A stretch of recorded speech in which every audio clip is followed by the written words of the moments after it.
an Ephraimite. He had 2 wives. One was called Hannah, and the other Peninnah. Peninnah had children, but Hannah had none.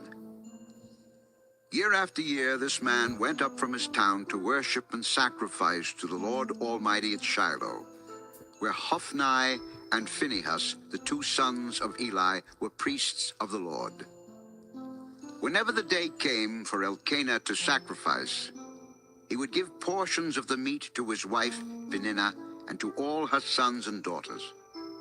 But to Hannah he gave a double portion because he loved her, and the Lord had closed her womb. And because the Lord had closed her womb, her rival kept provoking her in order to irritate her. This went on year after year. Whenever Hannah went up to the house of the Lord, her rival provoked her till she wept and would not eat. Elkanah, her husband, would say to her, Hannah, why are you weeping? Why don't you eat? Why are you downhearted? Don't I mean more to you than 10 sons? Once when they had finished eating and drinking at Shiloh, Hannah stood up. Now Eli the priest was sitting on a chair by the doorpost of the Lord's temple. In bitterness of soul, Hannah wept much and prayed to the Lord. And she made a vow, saying, O Lord Almighty, if you will only look upon your servant's misery and remember me, and not forget your servant, but give her a son, then I will give him to the Lord for all the days of his life, and no razor will ever be used on his head. As she kept on praying to the Lord, Eli observed her mouth. Hannah was praying in her heart, and her lips were moving, but her voice was not heard. Eli thought she was drunk, and said to her, How long will you keep on getting drunk? Get rid of your wine. Not so, my lord. I am a woman who is deeply troubled. I have not been drinking wine or beer. I was pouring out my soul to the Lord. Do not take your servant for a wicked woman. I have been praying here out of my great anguish and grief. Go in peace, and may the God of Israel grant you what you have asked of him. May your servant find favor in your eyes. Then she went her way and ate something, and her face was no longer downcast. Early the next morning they arose and worshipped before the Lord, and then went back to their home at Ramah. Elkanah lay with Hannah his wife, and the Lord remembered her. So in the course of time Hannah conceived and gave birth to a son. She named him Samuel, saying, Because I asked the Lord for him. When the man Elkanah went up with all his family to offer the annual sacrifice to the Lord and to fulfill his vow, Hannah did not go. She said to her husband, After the boy is weaned, I will take him and present him before the Lord, and he will live there always. Do what seems best to you. Stay here until you have weaned him, only may the Lord make good his word. Elkanah, her husband, told her. So the woman stayed at home and nursed her son until she had weaned him. After he was weaned, she took the boy with her, young as he was, along with a 3-year-old bull, an ephah of flour and a skin of wine, and brought him to the house of the Lord at Shiloh. When they had slaughtered the bull, they brought the boy to Eli, and she said to him, As surely as you live, my Lord, I am the woman who stood here beside you praying to the Lord. I prayed for this child, and the Lord has granted me what I asked of him. So now I give him to the Lord.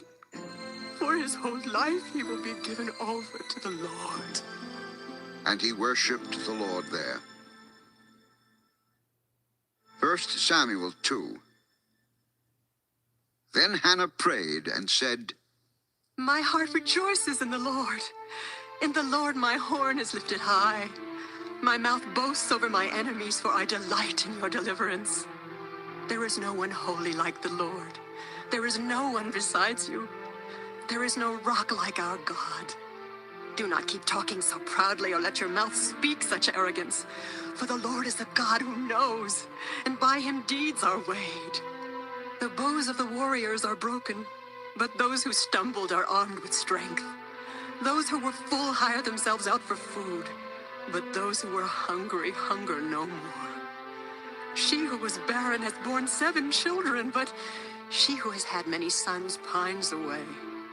The Lord brings death and makes alive. He brings down to the grave and raises up. The Lord sends poverty and wealth. He humbles and he exalts. He raises the poor from the dust and lifts the needy from the ash heap. He seats them with princes and has them inherit a throne of honor. For the foundations of the earth are the Lord's. Upon them he has set the world. He will guard the feet of his saints, but the wicked will be silenced in darkness. It is not by strength that one prevails. Those who oppose the Lord will be shattered. He will thunder against them from heaven. The Lord will judge the ends of the earth. He will give strength to his king and exalt the horn of his anointed. Then Elkanah went home to Ramah. But the boy ministered before the Lord unto Eli the priest. Eli's sons were wicked men. They had no regard for the Lord. Now it was the practice of the priest with the people that whenever anyone offered a sacrifice, and while the meat was being boiled, the servant of the priest would come with a 3-pronged fork in his hand. He would plunge it into the pan or kettle or cauldron or pot, and the priest would take for himself whatever the fork brought up. This is how they treated all the Israelites who came to Shiloh. But even before the fat was burned, the servant of the priest would come and say to the man who was sacrificing, Give the priest some meat to roast. He won't accept boiled meat from you, but only raw. If the man said to him, Let the fat be burned up first, and then take whatever you want. the servant would then answer, No, hand it over now. If you don't, I'll take it by force. This sin of the young men was very great in the Lord's sight, for they were treating the Lord's offering with contempt. But Samuel was ministering before the Lord, a boy wearing a linen ephod. Each year his mother made him a little robe and took it to him when she went up with her husband to offer the annual sacrifice. Eli would bless Elkanah and his wife, saying, May the Lord give you children by this woman, to take the place of the one she prayed for and gave to the Lord. Then they would go home. And the Lord was gracious to Hannah. She conceived and gave birth to 3 sons and 2 daughters. Meanwhile, the boy Samuel grew up in the presence of the Lord. Now Eli, who was very old, heard about everything his sons were doing to all Israel, and how they slept with the women who served at the entrance to the tent of meeting. So he said to them, Why do you do such things? I hear from all the people about these wicked deeds of yours. No, my sons, it is not a good report that I hear spreading among the Lord's people. If a man sins against another man, God may mediate for him. But if a man sins against the Lord, who will intercede for him? His sons, however, did not listen to their father's rebuke, for it was the Lord's will to put them to death. And the boy Samuel continued to grow in stature and in favor with the Lord and with men. Now a man of God came to Eli and said to him, This is what the Lord says. Did I not clearly reveal myself to your father's house when they were in Egypt under Pharaoh? I chose your father out of all the tribes of Israel to be my priest, to go up to my altar, to burn incense, and to wear an ephod in my presence. I also gave your father's house all the offerings made with fire by the Israelites. Why do you scorn my sacrifice and offering that I prescribed for my dwelling? Why do you honor your sons more than me by fattening yourselves on the choice parts of every offering made by my people Israel? Therefore the Lord, the God of Israel, declares, I promised that your house and your father's house would minister before me forever. the Lord declares. Far be it from me. Those who honor me I will honor, but those who despise me will be disdained. The time is coming when I will cut short your strength and the strength of your father's house, so that there will not be an old man in your family line, and you will see distress in my dwelling. Although good will be done to Israel, in your family line there will never be an old man.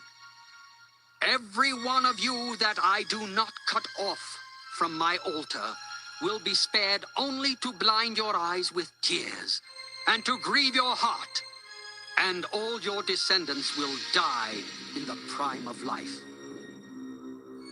And what happens to your two sons, Hophni and Phinehas, will be a sign to you. They will both die on the same day. I will raise up for myself a faithful priest who will do according to what is in my heart and mind. I will firmly establish his house, and he will minister before my anointed one always. Then everyone left in your family line will come and bow down before him for a piece of silver and a crust of bread and plead, appoint me to some priestly office so I can have food to eat. 1 Samuel 3. The boy Samuel ministered before the Lord under Eli. In those days the word of the Lord was rare. There were not many visions. One night Eli, whose eyes were becoming so weak that he could barely see, was lying down in his usual place. The lamp of God had not yet gone out, and Samuel was lying down in the temple of the Lord, where the ark of God was. Then the Lord called Samuel. Samuel answered, "Here I am." And he ran to Eli and said, "Here I am. You called me." But Eli said, I did not call. Go back and lie down. So he went and lay down. Again the Lord called, Samuel. And Samuel got up and went to Eli and said, "Here I am. You called me." My son, I did not call. Go back and lie down. Now Samuel did not yet know the Lord. The word of the Lord had not yet been revealed to him. The Lord called Samuel a third time, and Samuel got up and went to Eli and said, "Here I am. You called me." Then Eli realized that the Lord was calling the boy. So Eli told Samuel, Go and lie down, and if he calls you, say, Speak, Lord, for your servant is listening. So Samuel went and lay down in his place. The Lord came and stood there, calling as at the other times, Samuel. Samuel. Then Samuel said, "Speak, for your servant is listening." See, I am about to do something in Israel that will make the ears of everyone who hears of it tingle. At that time I will carry out against Eli everything I spoke against his family from beginning to end. For I told him that I would judge his family forever because of the sin he knew about.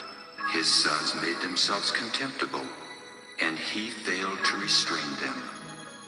Therefore, I swore to the house of Eli, the guilt of Eli's house will never be atoned for by sacrifice or offering.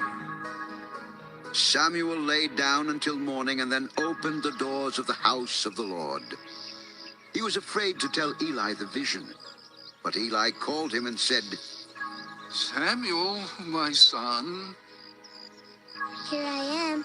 what was it he said to you? Do not hide it from me. May God deal with you, be it ever so severely. if you hide from me anything he told you.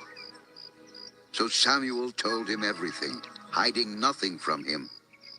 Then Eli said, He is the Lord. Let him do what is good in his eyes. The Lord was with Samuel as he grew up, and he let none of his words fall to the ground.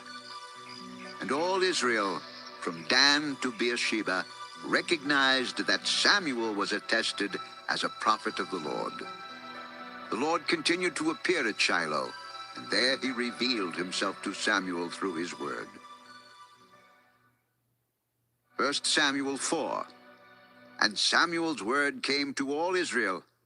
Now the Israelites went out to fight against the Philistines. The Israelites camped at Ebenezer and the Philistines at Aphek.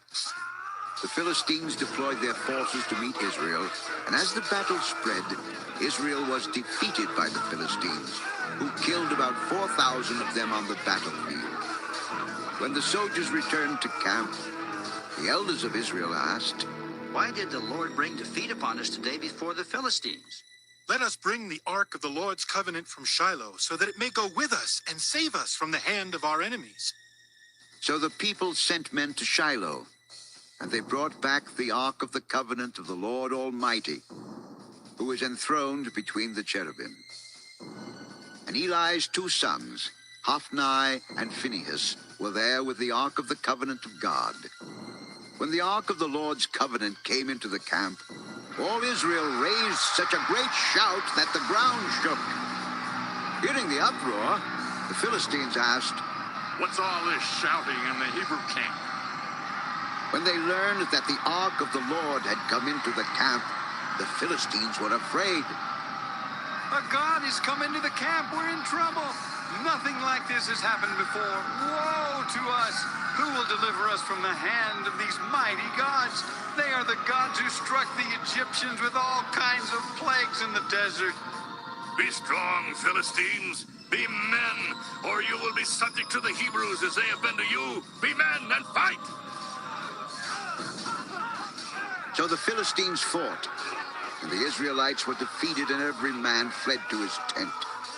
The slaughter was very great. Israel lost 30,000 foot soldiers.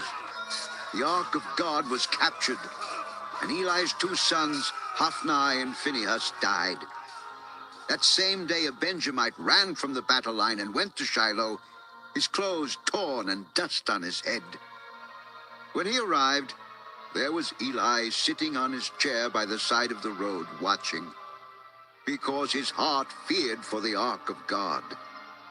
When the man entered the town and told what had happened, the whole town sent up a cry. Eli heard the outcry and asked, What is the meaning of this uproar? The man hurried over to Eli, who was 98 years old and whose eyes were set so that he could not see. He told Eli, I have just come from the battle line. I fled from it this very day. What happened, my son? The man who brought the news replied, Israel fled before the Philistines, and the army has suffered heavy losses. Also, your 2 sons, Hophni and Phinehas, are dead, and the ark of God has been captured. When he mentioned the ark of God, Eli fell backward off his chair by the side of the gate. His neck was broken, and he died, for he was an old man and heavy. He had led Israel 40 years. His daughter-in-law, the wife of Phinehas, was pregnant and near the time of delivery. When she heard the news that the ark of God had been captured and that her father-in-law and her husband were dead, she went into labor and gave birth, but was overcome by her labor pains. As she was dying, the women attending her said, Don't despair. You have given birth to a son. But she did not respond or pay any attention. She named the boy Ichabod, saying, The glory has departed from Israel. Because of the capture of the ark of God and the deaths of her father-in-law and her husband. She said, The The glory has departed from Israel, for the ark of God has been captured. 1 Samuel 5. After the Philistines had captured the ark of God, they took it from Ebenezer to Ashdod. Then they carried the ark into Dagon's temple and set it beside Dagon. When the people of Ashdod rose early the next day, there was Dagon fallen on his face on the ground before the ark of the Lord. They took Dagon and put him back in his place. But the following morning when they rose, there was Dagon fallen on his face on the ground before the ark of the Lord. His head and hands had been broken off and were lying on the threshold. Only his body remained. That is why, to this day, neither the priest of Dagon nor any others who enter Dagon's temple at Ashdod step on the threshold.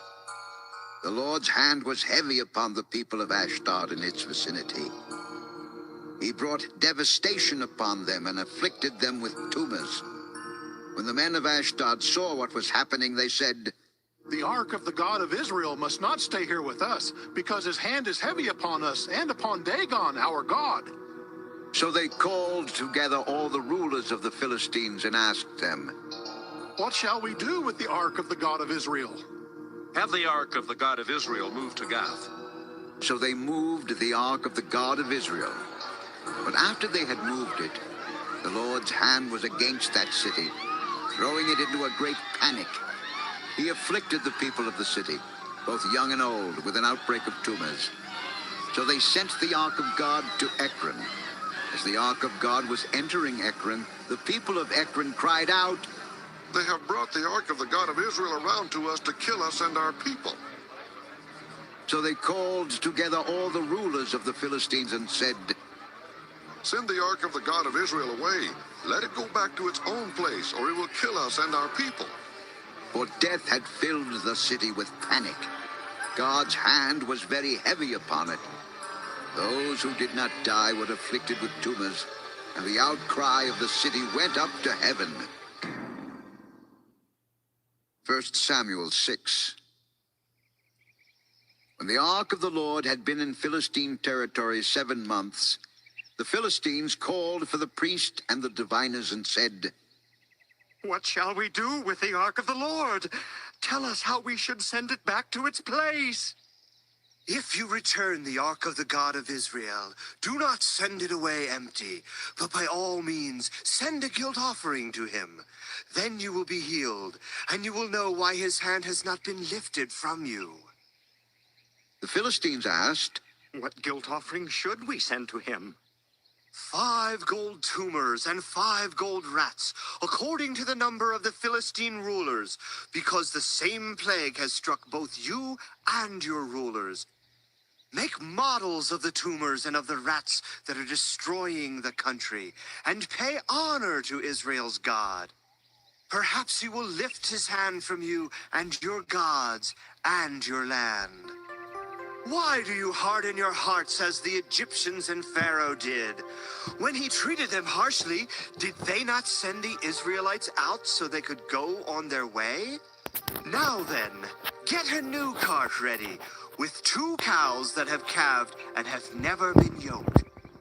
Hitch the cows to the cart, but take their calves away and pen them up.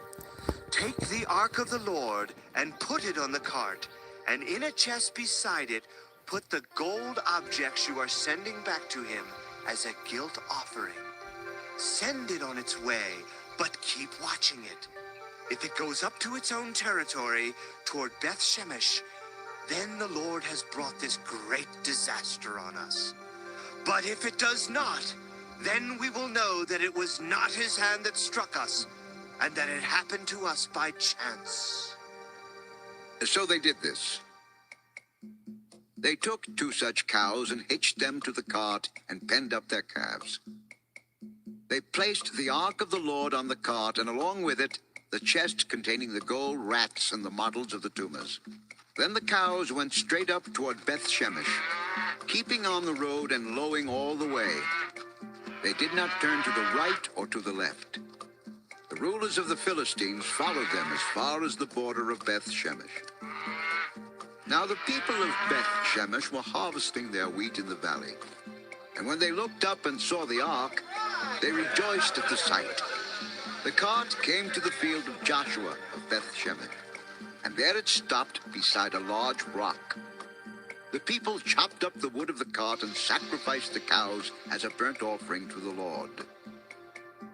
The Levites took down the ark of the Lord, together with the chest containing the gold objects, and placed them on the large rock. On that day, the people of Beth Shemesh offered burnt offerings and made sacrifices to the Lord. The 5 rulers of the Philistines saw all this, and then returned that same day to Ekron.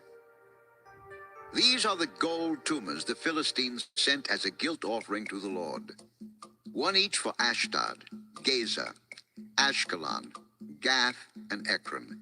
And the number of the gold rats was according to the number of Philistine towns belonging to the 5 rulers, the fortified towns with their country villages. The large rock on which they set the ark of the Lord is a witness to this day in the field of Joshua of Beth Shemesh. But God struck down some of the men of Beth Shemesh, putting 70 of them to death because they had looked into the ark of the Lord. The people mourned because of the heavy blow the Lord had dealt them, and the men of Beth Shemesh asked, "Who can stand in the presence of the Lord, this holy God? To whom will the ark go up from here?" Then they sent messengers to the people of Kiriath-Jearim, saying, "The Philistines have returned the ark of the Lord. Come down and take it up to your place." 1 Samuel 7. So the men of Kiriath-Jearim came and took up the ark of the Lord. They took it to Abinadab's house on the hill, and consecrated Eleazar his son to guard the ark of the Lord. It was a long time, 20 years in all, that the ark remained at Kiriath-Jearim, and all the people of Israel mourned and sought after the Lord. And Samuel said to the whole house of Israel, If you are returning to the Lord with all your hearts, then rid yourselves of the foreign gods and the Ashtoreths, and commit yourselves to the Lord and serve him only, and he will deliver you out of the hand of the Philistines.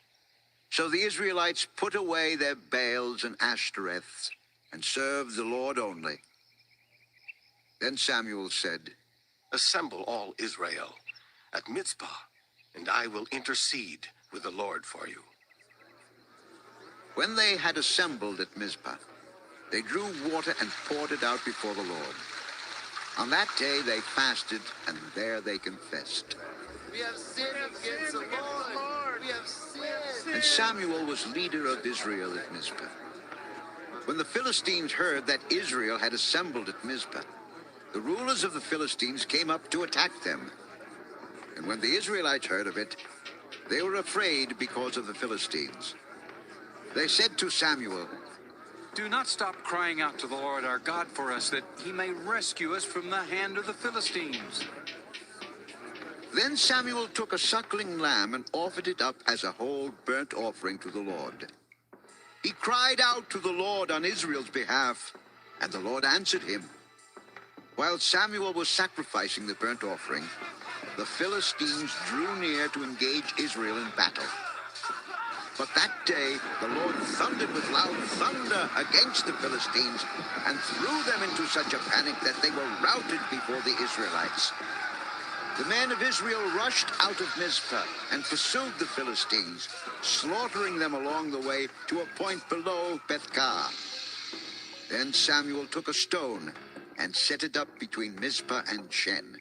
He named it Ebenezer, saying, Thus far has the Lord helped us.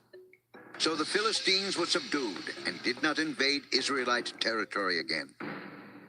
Throughout Samuel's lifetime, the hand of the Lord was against the Philistines. The towns from Ekron to Gath that the Philistines had captured from Israel were restored to her. And Israel delivered the neighboring territory from the power of the Philistines. And there was peace between Israel and the Amorites. Samuel continued as judge over Israel all the days of his life. From year to year, he went on a circuit from Bethel to Gilgal to Mizpah, judging Israel in all those places. But he always went back to Ramah, where his home was. And there he also judged Israel, and he built an altar there to the Lord. 1 Samuel 8. When Samuel grew old, he appointed his sons as judges for Israel. The name of his firstborn was Joel, and the name of his second was Abijah, and they served at Beersheba. But his sons did not walk in his ways. They turned aside after dishonest gain and accepted bribes and perverted justice. So all the elders of Israel gathered together and came to Samuel at Ramah. They said to him, "You are old, and your sons do not walk in your ways. Now appoint a king to lead us, such as all the other nations have." But when they said, "Give us a king to lead us," this displeased Samuel. So he prayed to the Lord, and the Lord told him, Listen to all that the people are saying to you. It is not you they have rejected, but they have rejected me as their king. As they have done from the day I brought them up out of Egypt until this day, forsaking me and serving other gods, so they are doing to you. Now listen to them, but warn them solemnly, and let them know what the king who will reign over them will do. Samuel told all the words of the Lord to the people who were asking him for a king. He said, "This is what the king who will reign over you will do. He will take your sons and make them serve with his chariots and horses, and they will run in front of his chariots. Some he will assign to be commanders of thousands and commanders of 50s, and others to plow his ground and reap his harvest, and still others to make weapons of war and equipment for his chariots. He will take your daughters to be perfumers and cooks and bakers. He will take the best of your fields and vineyards and olive groves and give them to his attendants. He will take 1/10 of your grain and of your vintage and give it to his officials and attendants. Your men servants and maidservants and the best of your cattle and donkeys he will take for his own use. He will take 1/10 of your flocks, and you yourselves will become his slaves. When that day comes, you will cry out for relief from the king you have chosen, and the Lord will not answer you in that day." But the people refused to listen to Samuel. No! We want a king over us! Then we will be like all the other nations, with a king to lead us and go out before us and fight our battles. When Samuel heard all that the people said, he repeated it before the Lord. The Lord answered, Listen to them, and give them a king. Then Samuel said to the men of Israel, "Everyone go back to his town." 1 Samuel 9. There was a Benjamite, a man of standing, whose name was Kish, son of Abiel, the son of Zeror, the son of Bechorath, the son of Aphiah of Benjamin. He had a son named Saul, an impressive young man without equal among the Israelites, a head taller than any of the others. Now the donkeys belonging to Saul's father Kish were lost. And Kish said to his son Saul, "Take one of the servants with you, and go and look for the donkeys." So he passed through the hill country of Ephraim and through the area around Shalisha, but they did not find them. They went on into the district of Shalem, but the donkeys were not there. Then he passed through the territory of Benjamin, but they did not find them. When they reached the district of Zuph, Saul said to the servant who was with him, "Come, let's go back, or my father will stop thinking about the donkeys and start worrying about us." But the servant replied, "Look, in this town there is a man of God. He is highly respected, and everything he says comes true. Let's go there now. Perhaps he will tell us what way to take." If we go, what can we give the man? The food in our sacks is gone. We have no gift to take to the man of God. What do we have? The servant answered him again. Look, I have a quarter of a shekel of silver. I will give it to the man of God so that he will tell us what way to take. Formerly in Israel, if a man went to inquire of God, he would say, "Come, let us go to the seer," because the prophet of today used to be called a seer. Good. Come, let's go. So they set out for the town where the man of God was. As they were going up the hill to the town, they met some girls coming out to draw water, and they asked them, "Is the seer here?" He is. He's ahead of you. Hurry now. He has just come to our town today, for the people have a sacrifice at the high place. As soon as you enter the town, you will find him before he goes up to the high place to eat. The people will not begin eating until he comes, because he must bless the sacrifice. Afterward, those who are invited will eat. Go up now. You should find him about this time. They went up to the town, and as they were entering it, there was Samuel, coming toward them on his way up to the high place. Now the day before Saul came, the Lord had revealed this to Samuel. About this time tomorrow I will send you a man from the land of Benjamin. Anoint him leader over my people Israel. He will deliver my people from the hand of the Philistines. I have looked upon my people, for their cry has reached me.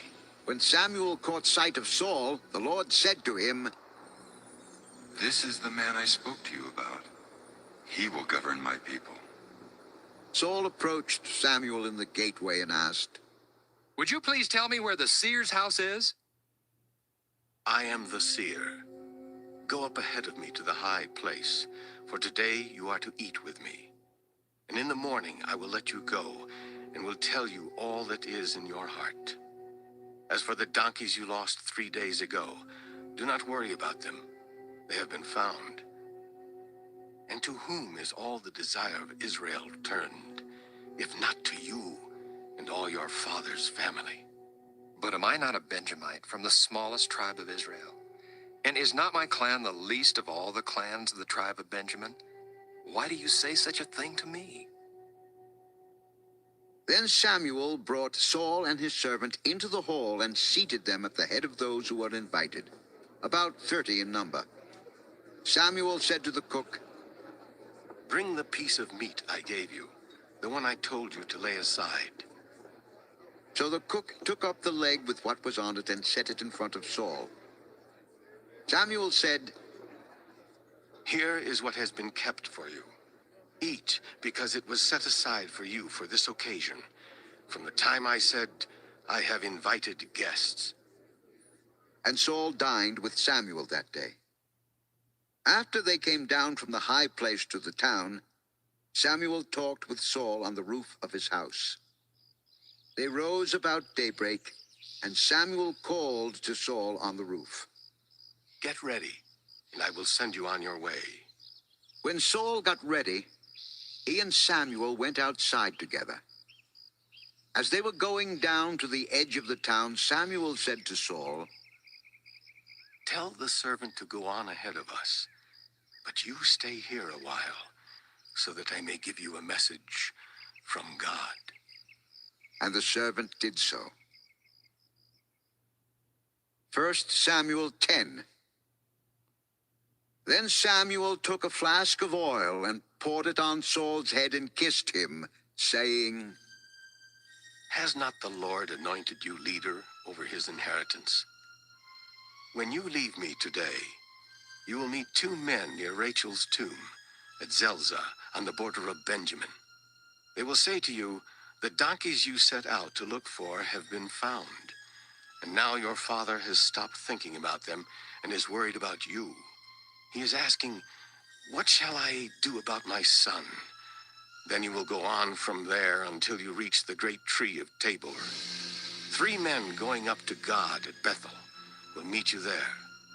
One will be carrying 3 young goats, another 3 loaves of bread, and another a skin of wine. They will greet you and offer you 2 loaves of bread, which you will accept from them. After that, you will go to Gibeah of God, where there is a Philistine outpost. As you approach the town, you will meet a procession of prophets coming down from the high place with lyres, tambourines, flutes, and harps being played before them, and they will be prophesying. The Spirit of the Lord will come upon you in power, and you will prophesy with them, and you will be changed into a different person. Once these signs are fulfilled, do whatever your hand finds to do, for God is with you. Go down ahead of me to Gilgal.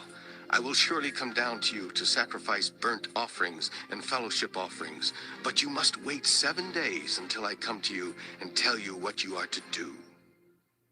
As Saul turned to leave Samuel, God changed Saul's heart. And all these signs were fulfilled that day. When they arrived at Gibeah, a procession of prophets met him. The Spirit of God came upon him in power, and he joined in their prophesying. When all those who had formerly known him saw him prophesying with the prophets, they asked each other, What is this that has happened to the son of Kish? Is Saul also among the prophets? A man who lived there answered, And who is their father? So it became a saying, Is Saul also among the prophets? After Saul stopped prophesying, he went to the high place. Now Saul's uncle asked him and his servant, Where have you been? Looking for the donkeys. But when we saw they were not to be found, we went to Samuel. Tell me what Samuel said to you. He assured us that the donkeys had been found. But he did not tell his uncle what Samuel had said about the kingship. Samuel summoned the people of Israel to the Lord at Mizpah and said to them, This is what the Lord, the God of Israel, says. I brought Israel up out of Egypt, and I delivered you from the power of Egypt and all the kingdoms that oppressed you. But you have now rejected your God, who saves you out of all your calamities and distresses. And you have said, No, set a king over us. So now present yourselves before the Lord by your tribes and clans. When Samuel brought all the tribes of Israel near, the tribe of Benjamin was chosen.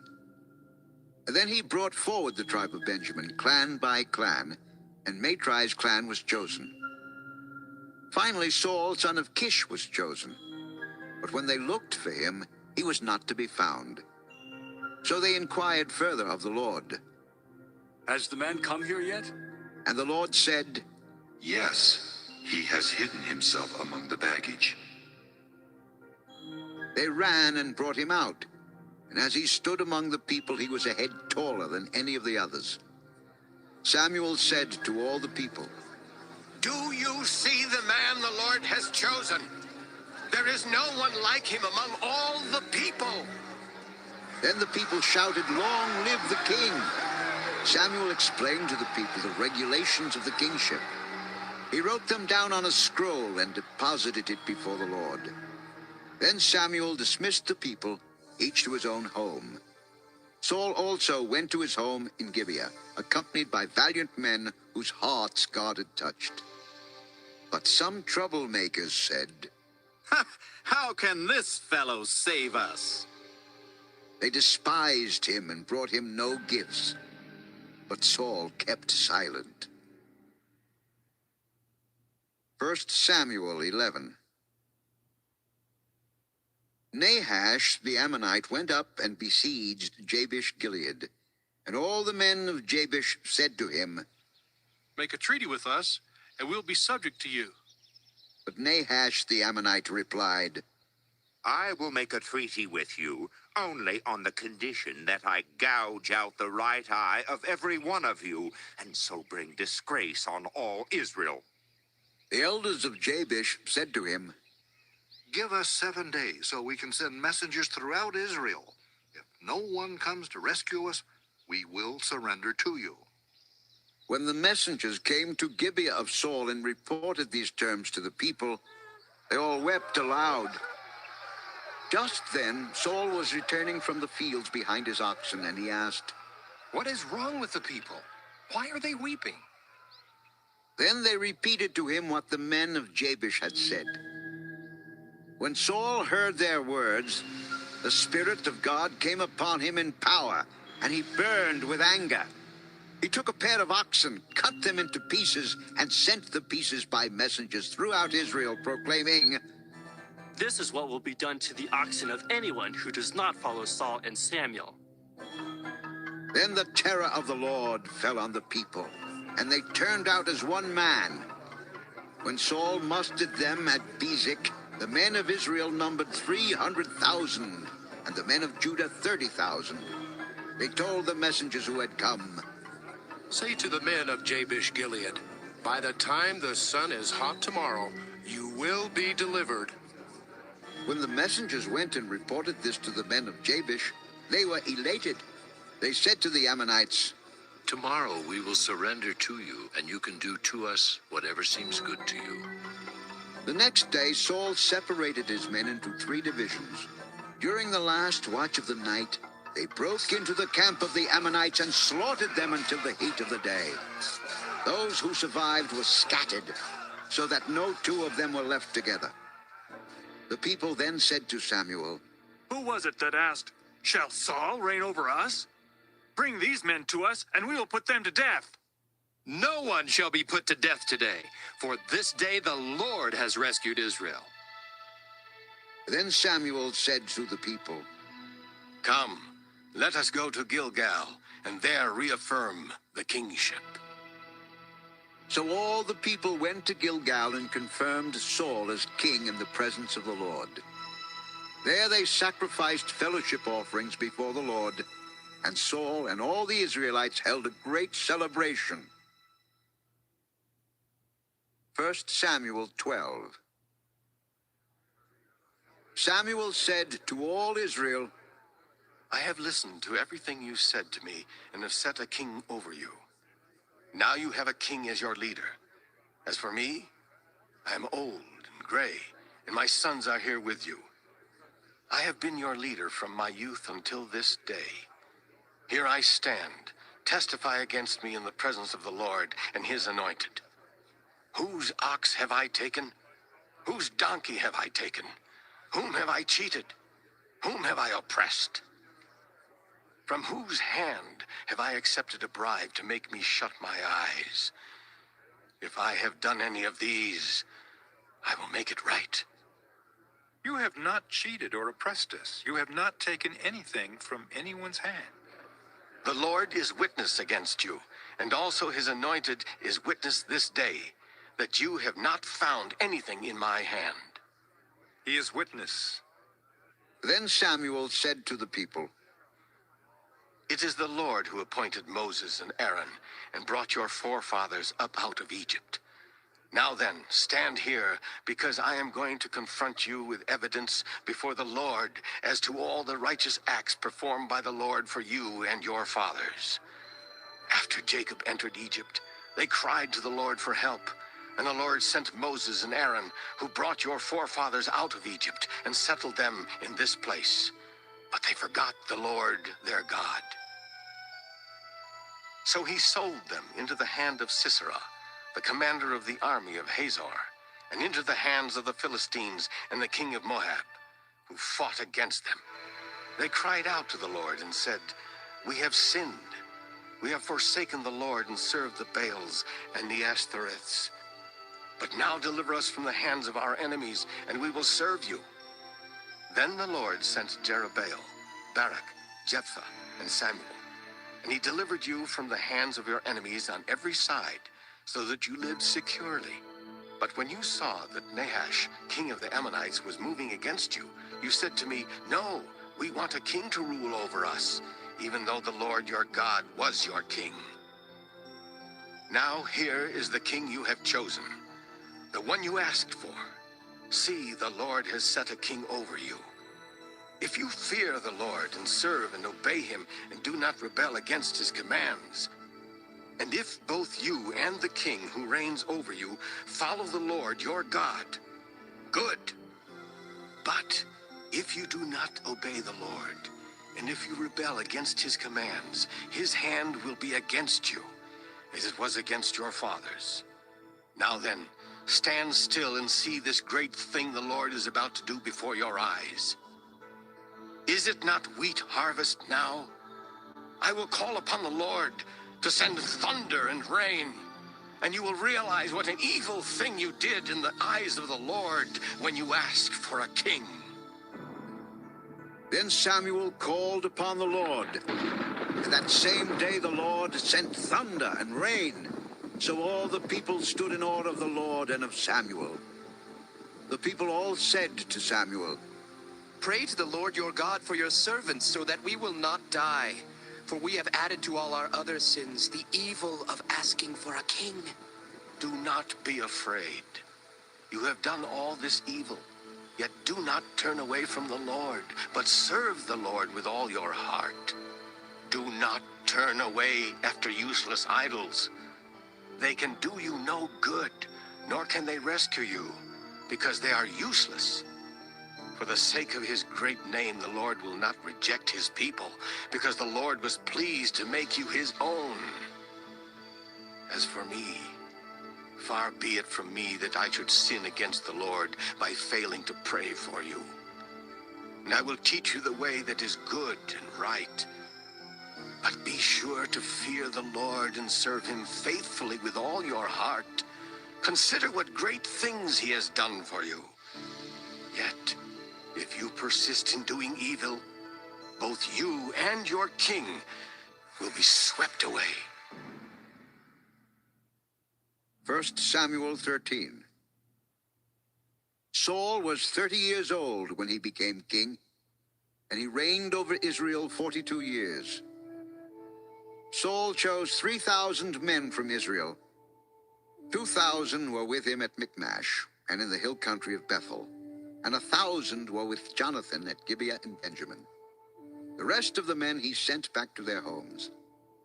Jonathan attacked the Philistine outpost at Geba, and the Philistines heard about it. Then Saul had the trumpet blown throughout the land and said, "Let the Hebrews hear!"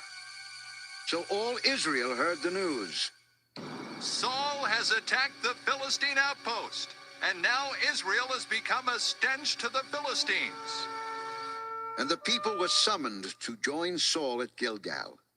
The Philistines assembled to fight Israel with 3,000 chariots, 6,000 charioteers, and soldiers as numerous as the sand on the seashore. They went up and camped at Michmash, east of Beth-aven. When the men of Israel saw that their situation was critical and that their army was hard-pressed, they hid in caves and thickets among the rocks and in pits and cisterns. Some Hebrews even crossed the Jordan to the land of Gad and Gilead.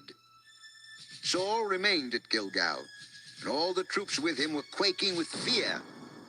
He waited 7 days, the time set by Samuel. But Samuel did not come to Gilgal, and Saul's men began to scatter. So he said, "Bring me the burnt offering and the fellowship offerings."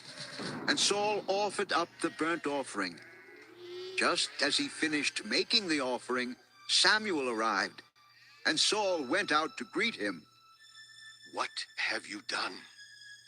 When I saw that the men were scattering, and that you did not come at the set time, and that the Philistines were assembling at Michmash, I thought, now the Philistines will come down against me at Gilgal, and I have not sought the Lord's favor, so I felt compelled to offer the burnt offering. You acted foolishly. You have not kept the command the Lord your God gave you. If you had, he would have established your kingdom over Israel for all time. But now your kingdom will not endure.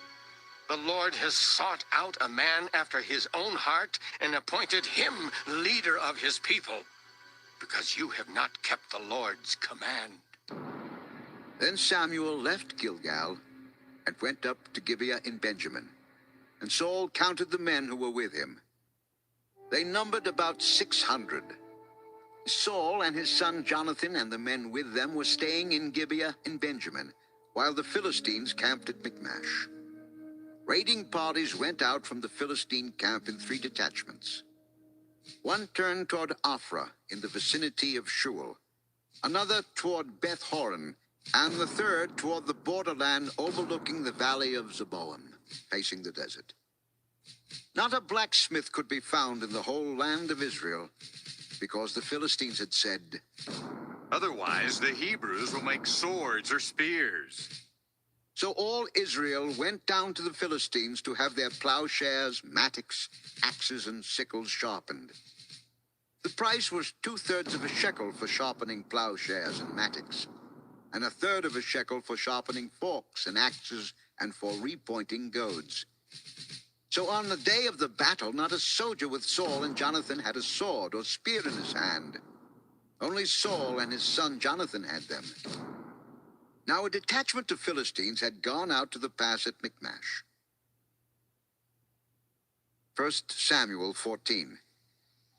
One day Jonathan, son of Saul, said to the young man bearing his armor, Come, let's go over to the Philistine outpost on the other side. But he did not tell his father. Saul was staying on the outskirts of Gibeah under a pomegranate tree in Migron. With him were about 600 men, among whom was Ahijah, who was wearing an ephod. He was a son of Ichabod's brother Ahitub, son of Phinehas, the son of Eli, the Lord's priest in Shiloh. No one was aware that Jonathan had left. On each side of the pass that Jonathan intended to cross to reach the Philistine outpost was a cliff. One was called Bozez, and the other Sina. One cliff stood to the north toward Michmash, the other to the south toward Geba. Jonathan said to his young armor-bearer, Come, let's go over to the outpost of those uncircumcised fellows. Perhaps the Lord will act in our behalf. Nothing can hinder the Lord from saving, whether by many or by few. Do all that you have in mind. Go ahead. I am with you heart and soul. Come then. We will cross over toward the men and let them see us. If they say to us, Wait there until we come up to you, we will stay where we are and not go up to them. But if they say, Come up to us, we will climb up, because that will be our sign that the Lord has given them into our hands. So both of them showed themselves to the Philistine outpost. The Philistines said, The Hebrews are crawling out of the holes they were hiding in. The men of the outpost shouted to Jonathan and his armor-bearer, Come up to us and we'll teach you a lesson. So Jonathan said to his armor-bearer, Climb up after me. The Lord has given them into the hand of Israel. Jonathan climbed up, using his hands and feet, with his armor-bearer right behind him. The Philistines fell before Jonathan, and his armor-bearer followed and killed behind him. In that first attack, Jonathan and his armor-bearer killed some 20 men in an area of about half an acre. Then panic struck the whole army, those in the camp and field, and those in the outposts and raiding parties, and the ground shook. It was a panic sent by God.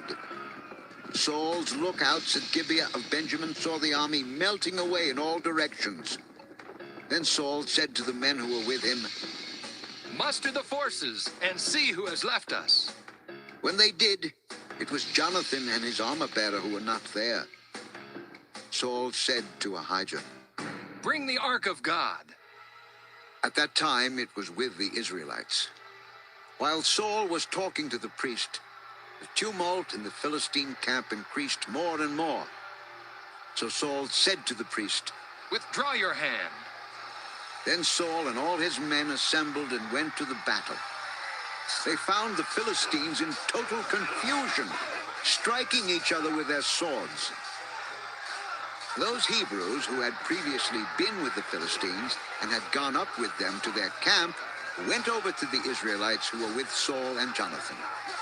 When all the Israelites who had hidden in the hill country of Ephraim heard that the Philistines were on the run, they joined the battle in hot pursuit. So the Lord rescued Israel that day, and the battle moved on beyond Beth-aven. Now the men of Israel were in distress that day, because Saul had bound the people under an oath, saying, Cursed be any man who eats food before evening comes, before I have avenged myself on my enemies. So none of the troops tasted food. The entire army entered the woods, and there was honey on the ground, When they went into the woods, they saw the honey oozing out, yet no one put his hand to his mouth, because they feared the oath. But Jonathan had not heard that his father had bound the people with the oath. So he reached out the end of the staff that was in his hand and dipped it into the honeycomb. He raised his hand to his mouth, and his eyes brightened. Then one of the soldiers told him, Your father bound the army under a strict oath, saying, Cursed be any man who eats food today. That is why the men are faint. My father has made trouble for the country. See how my eyes brightened when I tasted a little of this honey? How much better it would have been if the men had eaten today some of the plunder they took from their enemies. Would not the slaughter of the Philistines have been even greater? That day, after the Israelites had struck down the Philistines from Michmash to Ajalon, they were exhausted. They pounced on the plunder and, taking sheep, cattle, and calves, they butchered them on the ground and ate them, together with the blood. Then someone said to Saul, Look, the men are sinning against the Lord by eating meat that has blood in it. You have broken faith. Roll a large stone over here at once. Go out among the men and tell them, each of you bring me your cattle and sheep and slaughter them here and eat them. Do not sin against the Lord by eating meat with blood still in it. So everyone brought his ox that night and slaughtered it there. Then Saul built an altar to the Lord. It was the first time he had done this. Saul said, Let us go down after the Philistines by night and plunder them till dawn, and let us not leave one of them alive. Do whatever seems best to you, they replied. But the priest said, Let us inquire of God here. So Saul asked God, Shall I go down after the Philistines? Will you give them into Israel's hand? But God did not answer him that day. Saul therefore said, Come here, all you who are leaders of the army, and let us find out what sin has been committed today. As surely as the Lord who rescues Israel lives, even if it lies with my son Jonathan, he must die. But not one of the men said a word. Saul then said to all the Israelites, You stand over there. I and Jonathan, my son, will stand over here. Do what seems best to you. Then Saul prayed to the Lord, the God of Israel, Give me the right answer.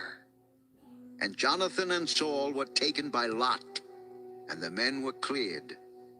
Saul said, Cast the lot between me and Jonathan, my son. And Jonathan was taken.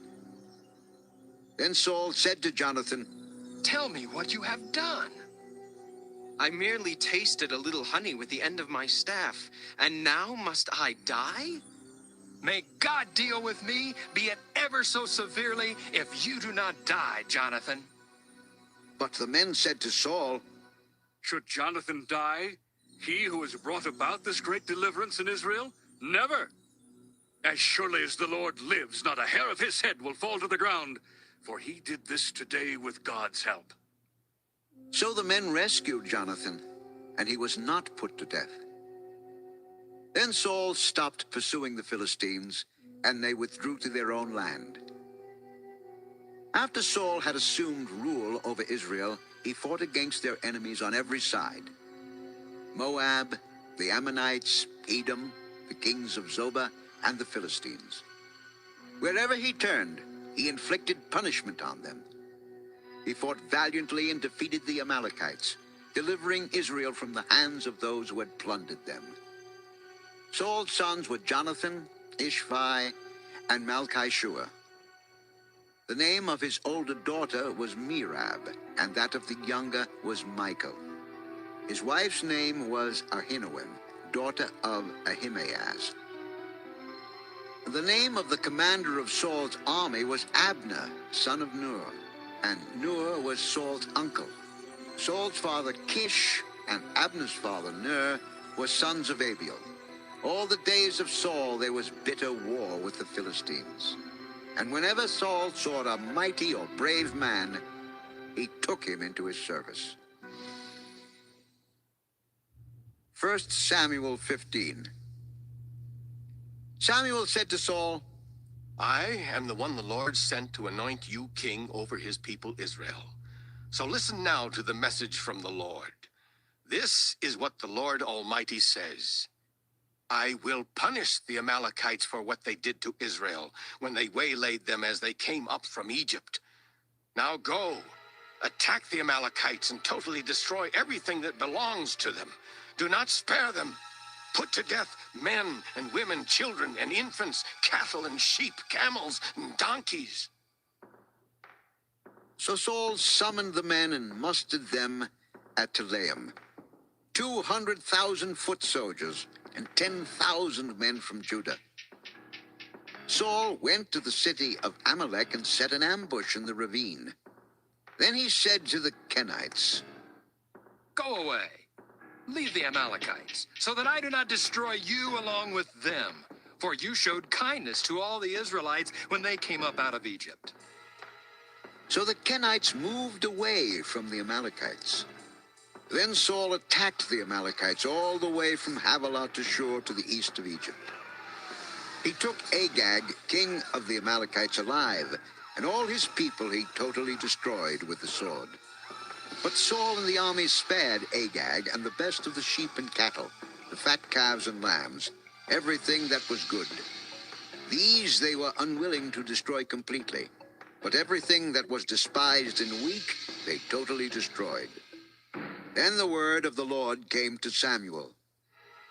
I am grieved that I have made Saul king, because he has turned away from me and has not carried out my instructions. Samuel was troubled, and he cried out to the Lord all that night. Early in the morning, Samuel got up and went to meet Saul, but he was told, Saul has gone to Carmel. There he has set up a monument in his own honor and has turned and gone on down to Gilgal. When Samuel reached him, Saul said, The Lord bless you. I have carried out the Lord's instructions. What then is this bleating of sheep in my ears? What is this lowing of cattle that I hear? The soldiers brought them from the Amalekites. They spared the best of the sheep and cattle to sacrifice to the Lord your God, but we totally destroyed the rest. Stop! Let me tell you what the Lord said to me last night. Tell me. Although you were once small in your own eyes, did you not become the head of the tribes of Israel? The Lord anointed you king over Israel, and he sent you on a mission saying, Go and completely destroy those wicked people, the Amalekites. Make war on them until you have wiped them out. Why did you not obey the Lord? Why did you pounce on the plunder and do evil in the eyes of the Lord? But I did obey the Lord. I went on the mission the Lord assigned me. I completely destroyed the Amalekites and brought back Agag, their king. The soldiers took sheep and cattle from the plunder, the best of what was devoted to God, in order to sacrifice them to the Lord your God at Gilgal. Does the Lord delight in burnt offerings and sacrifices as much as in obeying the voice of the Lord? To obey is better than sacrifice, and to heed is better than the fat of rams. For rebellion is like the sin of divination, and arrogance like the evil of idolatry. Because you have rejected the word of the Lord, he has rejected you as king. I have sinned. I violated the Lord's command and your instructions. I was afraid of the people, and so I gave in to them. Now, I beg you, forgive my sin and come back with me, so that I may worship the Lord. I will not go back with you. You have rejected the word of the Lord, and the Lord has rejected you as king over Israel. As Samuel turned to leave, Saul caught hold of the hem of his robe, and it tore. Samuel said to him, The Lord has torn the kingdom of Israel from you today and has given it to one of your neighbors, to one better than you. He who is the glory of Israel does not lie or change his mind, for he is not a man that he should change his mind. I have sinned. But please honor me before the elders of my people and before Israel. Come back with me so that I may worship the Lord your God. So Samuel went back with Saul, and Saul worshipped the Lord. Then Samuel said, Bring me Agag, king of the Amalekites. Agag came to him confidently, thinking, Surely the bitterness of death is past. As your sword has made women childless, so will your mother be childless among women. And Samuel put Agag to death before the Lord at Gilgal. Then Samuel left for Ramah, but Saul went up to his home in Gibeah of Saul. Until the day Samuel died, he did not go to see Saul again, though Samuel mourned for him. And the Lord was grieved that he had made Saul king over Israel. 1 Samuel 16. The Lord said to Samuel, How long will you mourn for Saul, since I have rejected him as king over Israel?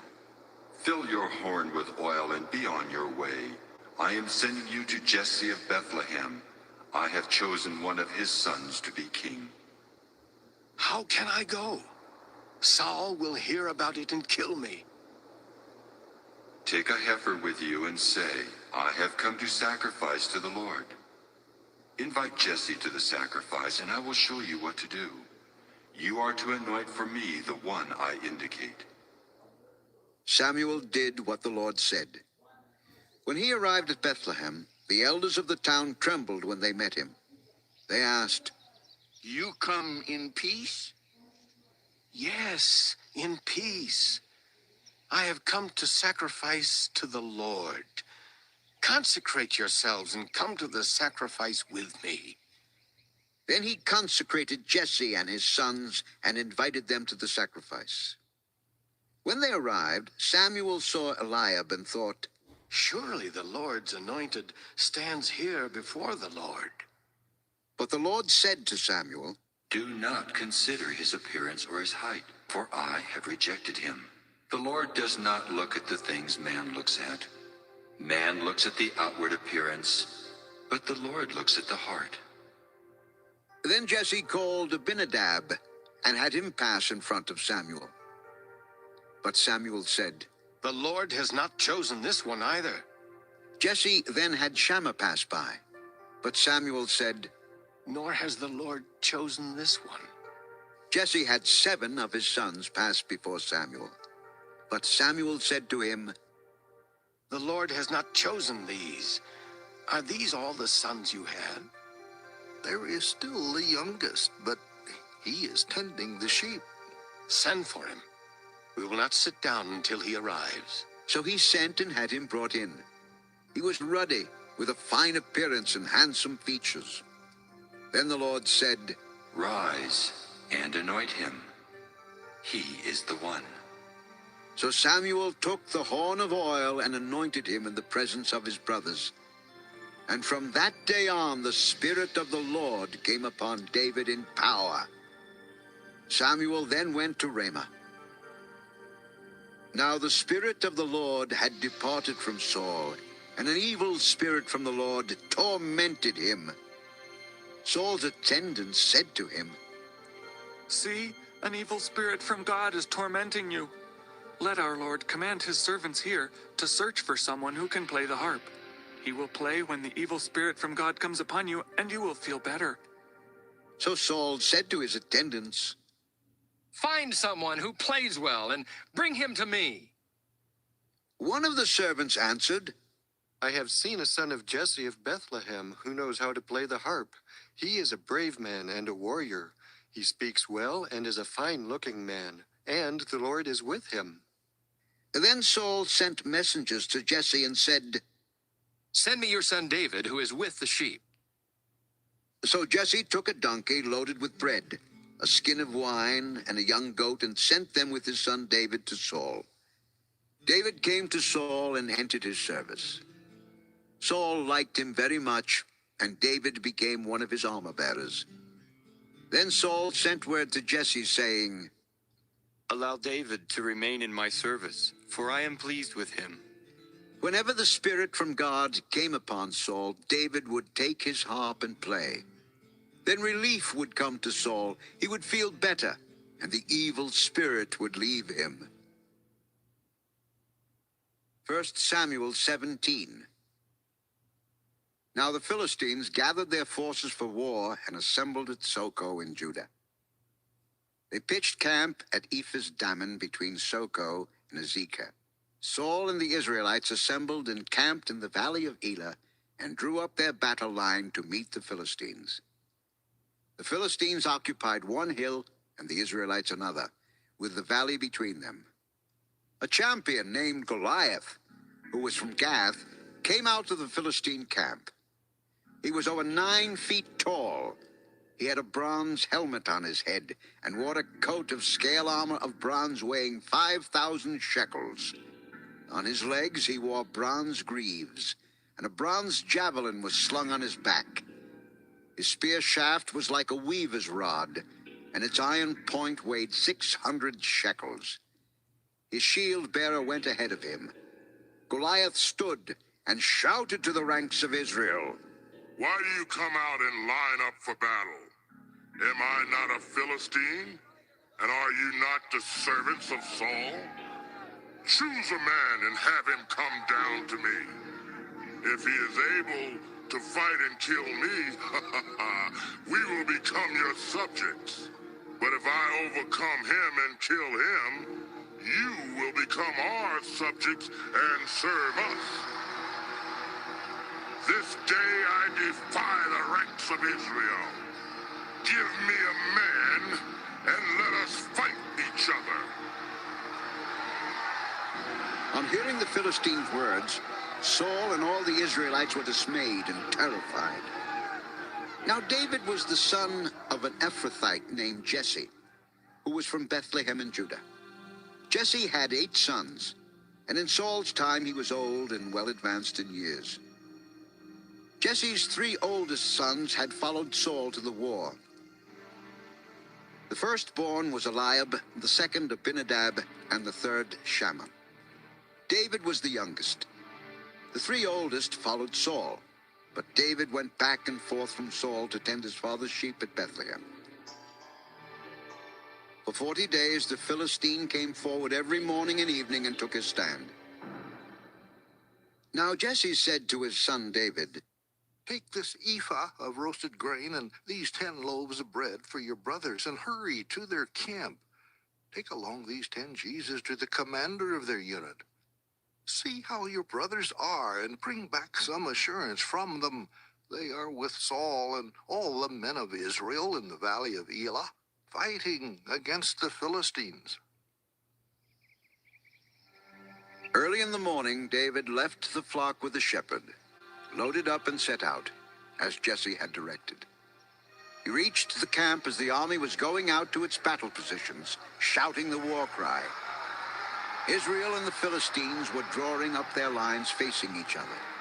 David left his things with the keeper of supplies, ran to the battle lines, and greeted his brothers. As he was talking with them, Goliath the Philistine, champion from Gath, stepped out from his lines and shouted his usual defiance, and David heard it. When the Israelites saw the man, they all ran from him in great fear.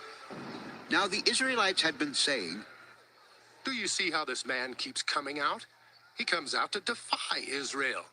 The king will give great wealth to the man who kills him.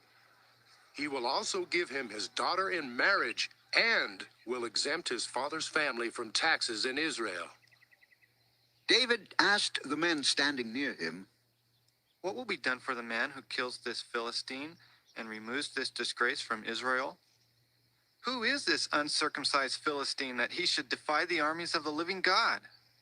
They repeated to him what they had been saying and told him, "This is what will be done for the man who kills him." When Eliab, David's oldest brother, heard him speaking with the men, he burned with anger at him and asked, "Why have you come down here? And with whom did you leave those few sheep in the desert? I know how conceited you are and how wicked your heart is. You came down only to watch the battle." "Now what have I done? Can't I even speak? Then he turned away to someone else and brought up the same matter, and the men answered him as before. What David said was overheard and reported to Saul, and Saul sent for him. David said to Saul, Let no one lose heart on account of this Philistine. Your servant will go and fight him. You're not able to go out against this Philistine and fight him. You're only a boy, and he has been a fighting man from his youth. Your servant has been keeping his father's sheep. When a lion or a bear came and carried off a sheep from the flock, I went after it, struck it, and rescued the sheep from its mouth. When it turned on me, I seized it by its hair, struck it, and killed it. Your servant has killed both the lion and the bear. This uncircumcised Philistine will be like one of them, because he has defied the armies of the living God. The Lord who delivered me from the paw of the lion and the paw of the bear will deliver me from the hand of this Philistine. Go, and the Lord be with you. Then Saul dressed David in his own tunic. He put a coat of armor on him and a bronze helmet on his head. David fastened on his sword over the tunic and tried walking around, because he was not used to them. I cannot go in these, because I am not used to them. So he took them off. Then he took his staff in his hand, chose 5 smooth stones from the stream, put them in the pouch of his shepherd's bag, and, with his sling in his hand, approached the Philistine. Meanwhile, the Philistine, with his shield bearer in front of him, kept coming closer to David. He looked David over and saw that he was only a boy, ruddy and handsome, and he despised him. He said to David, Am I a dog that you come at me with sticks? And the Philistine cursed David by his gods. Come here, and I'll give your flesh to the birds of the air and the beasts of the field. You come against me with sword and spear and javelin, but I come against you in the name of the Lord Almighty, the God of the armies of Israel, whom you have defied. This day the Lord will hand you over to me, and I'll strike you down and cut off your head. Today I will give the carcasses of the Philistine army to the birds of the air and the beasts of the earth, and the whole world will know that there is a God in Israel. All those gathered here will know that it is not by sword or spear that the Lord saves, for the battle is the Lord's, and he will give all of you into our hands. As the Philistine moved closer to attack him, David ran quickly toward the battle line to meet him. Reaching into his bag and taking out a stone, he slung it and struck the Philistine on the forehead. The stone sank into his forehead, and he fell face down on the ground. So David triumphed over the Philistine with a sling and a stone. Without a sword in his hand, he struck down the Philistine and killed him. David ran and stood over him. He took hold of the Philistine's sword and drew it from the scabbard. After he killed him, he cut off his head with the sword. When the Philistines saw that their hero was dead, they turned and ran. Then the men of Israel and Judah surged forward with a shout and pursued the Philistines to the entrance of Gath and to the gates of Ekron. Their dead were strewn along the Shaaraim road to Gath and Ekron. When the Israelites returned from chasing the Philistines, they plundered their camp. David took the Philistines' head and brought it to Jerusalem, and he put the Philistines' weapons in his own tent. As Saul watched David going out to meet the Philistine, he said to Abner, commander of the army, Abner, whose son is that young man? As surely as you live, O king, I don't know. Find out whose son this young man is. As soon as David returned from killing the Philistine, Abner took him and brought him before Saul, with David still holding the Philistine's head. Whose son are you, young man? I am the son of your servant Jesse of Bethlehem. 1 Samuel 18. After David had finished talking with Saul, Jonathan became one in spirit with David, and he loved him as himself. From that day Saul kept David with him and did not let him return to his father's house. And Jonathan made a covenant with David because he loved him as himself. Jonathan took off the robe he was wearing and gave it to David, along with his tunic and even his sword, his bow, and his belt. Whatever Saul sent him to do, David did it so successfully that Saul gave him a high rank in the army. This pleased all the people and Saul's officers as well. When the men were returning home after David had killed the Philistine, the women came out from all the towns of Israel to meet King Saul with singing and dancing, with joyful songs and with tambourines and lutes. As they danced, they sang, Saul has slain his thousands, and David his tens of thousands. Saul was very angry. This refrain galled him. He thought, They have credited David with tens of thousands, but me with only thousands. What more can he get but the kingdom? and from that time on, Saul kept a jealous eye on David. The next day, an evil spirit from God came forcefully upon Saul. He was prophesying in his house while David was playing the harp, as he usually did. Saul had a spear in his hand, and he hurled it, saying to himself, I'll pin David to the wall. But David eluded him twice. Saul was afraid of David, because the Lord was with David, but had left Saul. So he sent David away from him and gave him command over 1,000 men, and David led the troops in their campaigns. In everything he did, he had great success, because the Lord was with him. When Saul saw how successful he was afraid of him. But all Israel and Judah loved David, because he led them in their campaigns. Saul said to David, Here is my older daughter Merab. I will give her to you in marriage. Only serve me bravely and fight the battles of the Lord. For Saul said to himself, I will not raise a hand against him. Let the Philistines do that. But David said to Saul, Who am I, and what is my family, or my father's clan in Israel, that I should become the king's son-in-law? So when the time came for Merab, Saul's daughter, to be given to David, she was given in marriage to Adriel of Meholah. Now Saul's daughter Michal was in love with David, and when they told Saul about it, he was pleased. He thought, I will give her to him, so that she may be a snare to him, and so that the hand of the Philistines may be against him. So Saul said to David, Now you have a second opportunity to become my son-in-law. Then Saul ordered his attendants, Speak to David privately and say, Look, the king is pleased with you, and his attendants all like you. Now become his son-in-law. They repeated these words to David, but David said, Do you think it is a small matter to become the king's son-in-law? I'm only a poor man and little known. When Saul's servants told him what David had said, Saul replied, Say to David, the king wants no other price for the bride than 100 Philistine foreskins, to take revenge on his enemies. Saul's plan was to have David fall by the hands of the Philistines. When the attendants told David these things, he was pleased to become the king's son-in-law. So before the allotted time elapsed, David and his men went out and killed 200 Philistines. He brought their foreskins and presented the full number to the king, so that he might become the king's son-in-law.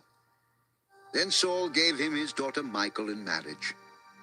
When Saul realized that the Lord was with David and that his daughter Michal loved David, Saul became still more afraid of him, and he remained his enemy the rest of his days. The Philistine commanders continued to go out to battle, and as often as they did, David met with more success than the rest of Saul's officers, and his name became well known. 1 Samuel 19. Saul told his son Jonathan and all the attendants to kill David. But Jonathan was very fond of David and warned him, My father Saul is looking for a chance to kill you. Be on your guard tomorrow morning. Go into hiding and stay there. I will go out and stand with my father in the field where you are. I'll speak to him about you and will tell you what I find out. Jonathan spoke well of David to Saul his father, and said to him, Let not the king do wrong to his servant David. He's not wronged you, and what he has done has benefited you greatly. He took his life in his hands when he killed the Philistine. The Lord won a great victory for all Israel, and you saw it and were glad. Why then would you do wrong to an innocent man like David by killing him for no reason? Saul listened to Jonathan and took this oath.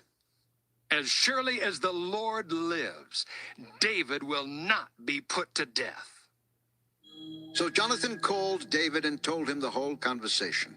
He brought him to Saul, and David was with Saul as before. Once more war broke out, and David went out and fought the Philistines. He struck them with such force that they fled before him. But an evil spirit from the Lord came upon Saul as he was sitting in his house with his spear in his hand. While David was playing the harp, Saul tried to pin him to the wall with his spear. But David eluded him as Saul drove the spear into the wall. That night, David made good his escape. Saul sent men to David's house to watch it and to kill him in the morning. But Michal, David's wife, warned him. If you don't run for your life tonight, tomorrow you'll be killed. So Michal let David down through a window, and he fled and escaped. Then Michal took an idol and laid it on the bed, covering it with a garment and putting some goat's hair at the head. When Saul sent the men to capture David, Michal said, He is ill. Then Saul sent the men back to see David and told them, Bring him up to me in his bed, so that I may kill him. But when the men entered, there was the idol in the bed, and at the head was some goat's hair. Saul said to Michal, Why did you deceive me like this, and send my enemy away so that he escaped? He said to me, Let me get away. Why should I kill you?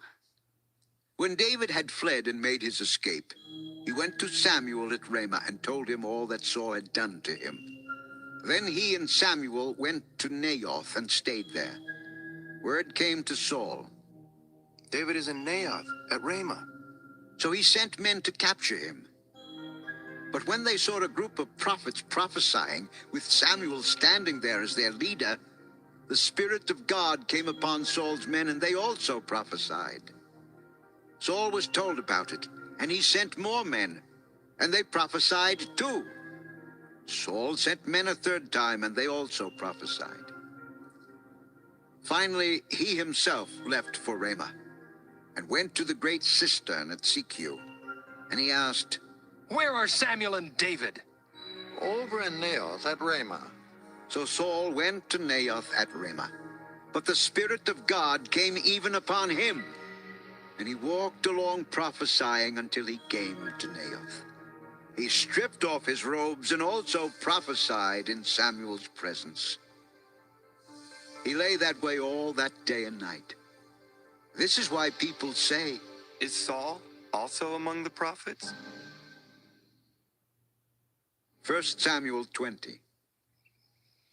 Then David fled from Naioth at Ramah and went to Jonathan and asked, What have I done? What is my crime? How have I wronged your father that he is trying to take my life? Never. You are not going to die. Look, my father doesn't do anything, great or small, without confiding in me. Why would he hide this from me? It's not so. But David took an oath and said, Your father knows very well that I have found favor in your eyes, and he has said to himself, Jonathan must not know this, or he will be grieved. Yet as surely as the Lord lives, and as you live, there is only a step between me and death. Whatever you want me to do, I'll do for you. Look, tomorrow is the New Moon Festival, and I am supposed to dine with the king. But let me go and hide in the field until the evening of the day after tomorrow. If your father misses me at all, tell him, David earnestly asked my permission to hurry to Bethlehem, his hometown, because an annual sacrifice is being made there for his whole clan. If he says, very well, then your servant is safe. But if he loses his temper, you can be sure that he is determined to harm me. As for you, show kindness to your servant, for you have brought him into a covenant with you before the Lord. If I am guilty, Then kill me yourself. Why hand me over to your father? Never. If I had the least inkling that my father was determined to harm you, wouldn't I tell you? Who will tell me if your father answers you harshly? Come, let's go out into the field. So they went there together. Then Jonathan said to David, By the Lord, the God of Israel, I will surely sound out my father by this time the day after tomorrow. If he is favorably disposed toward you, will I not send you word and let you know? But if my father is inclined to harm you, may the Lord deal with me, be it ever so severely, if I do not let you know and send you away safely. May the Lord be with you as he has been with my father, but show me unfailing kindness like that of the Lord as long as I live, so that I may not be killed, and do not ever cut off your kindness from my family. Not even when the Lord has cut off every one of David's enemies from the face of the earth. So Jonathan made a covenant with the house of David, saying, May the Lord call David's enemies to account. And Jonathan had David reaffirm his oath out of love for him, because he loved him as he loved himself. Then Jonathan said to David, Tomorrow is the new moon festival. You will be missed because your seat will be empty. The day after tomorrow, toward evening, go to the place where you hid when this trouble began, and wait by the stone easel. I will shoot 3 arrows to the side of it, as though I were shooting at a target. Then I will send a boy and say, Go find the arrows. If I say to him, Look, the arrows are on this side of you, bring them here, then come. Because as surely as the Lord lives, you are safe. There is no danger. But if I say to the boy, Look, the arrows are beyond you, then you must go, because the Lord has sent you away. And about the matter you and I discussed, remember, the Lord is witness between you and me forever. So David hid in the field. And when the new moon festival came, the king sat down to eat. He sat in his customary place by the wall opposite Jonathan. And Abner sat next to Saul, but David's place was empty. Saul said nothing that day, for he thought, Something must have happened to David to make him ceremonially unclean. Surely he is unclean. But the next day, the second day of the month, David's place was empty again. Then Saul said to his son Jonathan, Why hasn't the son of Jesse come to the meal, either yesterday or today? David earnestly asked me for permission to go to Bethlehem. He said, Let me go, because our family is observing a sacrifice in the town, and my brother has ordered me to be there. If I have found favor in your eyes, let me get away to see my brothers. That is why he has not come to the king's table. Saul's anger flared up at Jonathan, and he said to him, You son of a perverse and rebellious woman.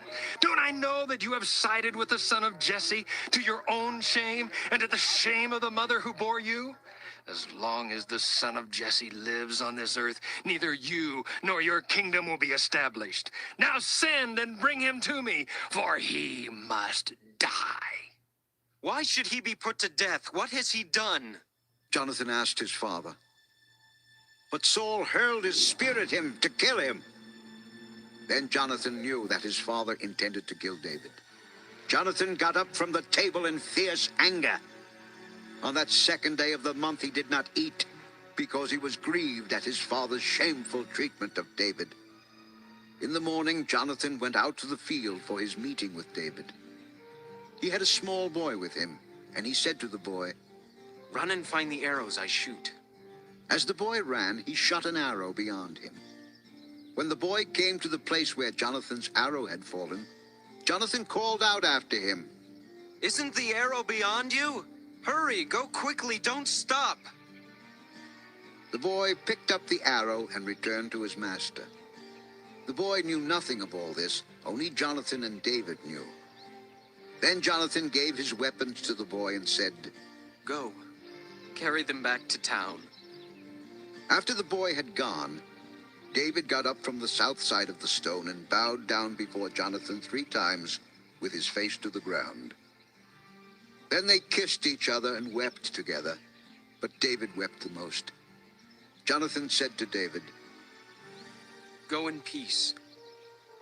For we have sworn friendship with each other in the name of the Lord, saying, the Lord is witness between you and me, and between your descendants and my descendants forever. Then David left, and Jonathan went back to the town. 1 Samuel 21. David went to Nob, to Ahimelech the priest. Ahimelech trembled when he met him, and asked, Why are you alone? Why is no one with you? David answered Ahimelech the priest, The king charged me with a certain matter, and said to me, No one is to know anything about your mission and your instructions. As for my men, I have told them to meet me at a certain place. Now then, what do you have on hand? Give me 5 loaves of bread, or whatever you can find. But the priest answered David, I don't have any ordinary bread on hand. However, there is some consecrated bread here, provided the men have kept themselves from women. Indeed, women have been kept from us, as usual whenever I set out. The men's things are holy even on missions that are not holy. How much more so today? So the priest gave him the consecrated bread, since there was no bread there except the bread of the presence that had been removed from before the Lord and replaced by hot bread on the day it was taken away. Now one of Saul's servants was there that day, detained before the Lord. He was Doeg the Edomite, Saul's head shepherd.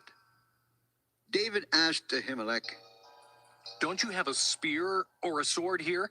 I haven't brought my sword or any other weapon because the king's business was urgent. The sword of Goliath the Philistine, whom you killed in the valley of Elah, is here. It is wrapped in a cloth behind the ephod. If you want it, take it. There is no sword here but that one. There is none like it. Give it to me. That day David fled from Saul and went to Achish, king of Gath. But the servants of Achish said to him, Isn't this David, the king of the land? Isn't he the one they sing about in their dances? Saul has slain his thousands, and David his tens of thousands.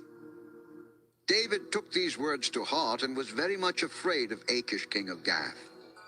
So he pretended to be insane in their presence. And while he was in their hands, he acted like a madman, making marks on the doors of the gate and letting saliva run down his beard.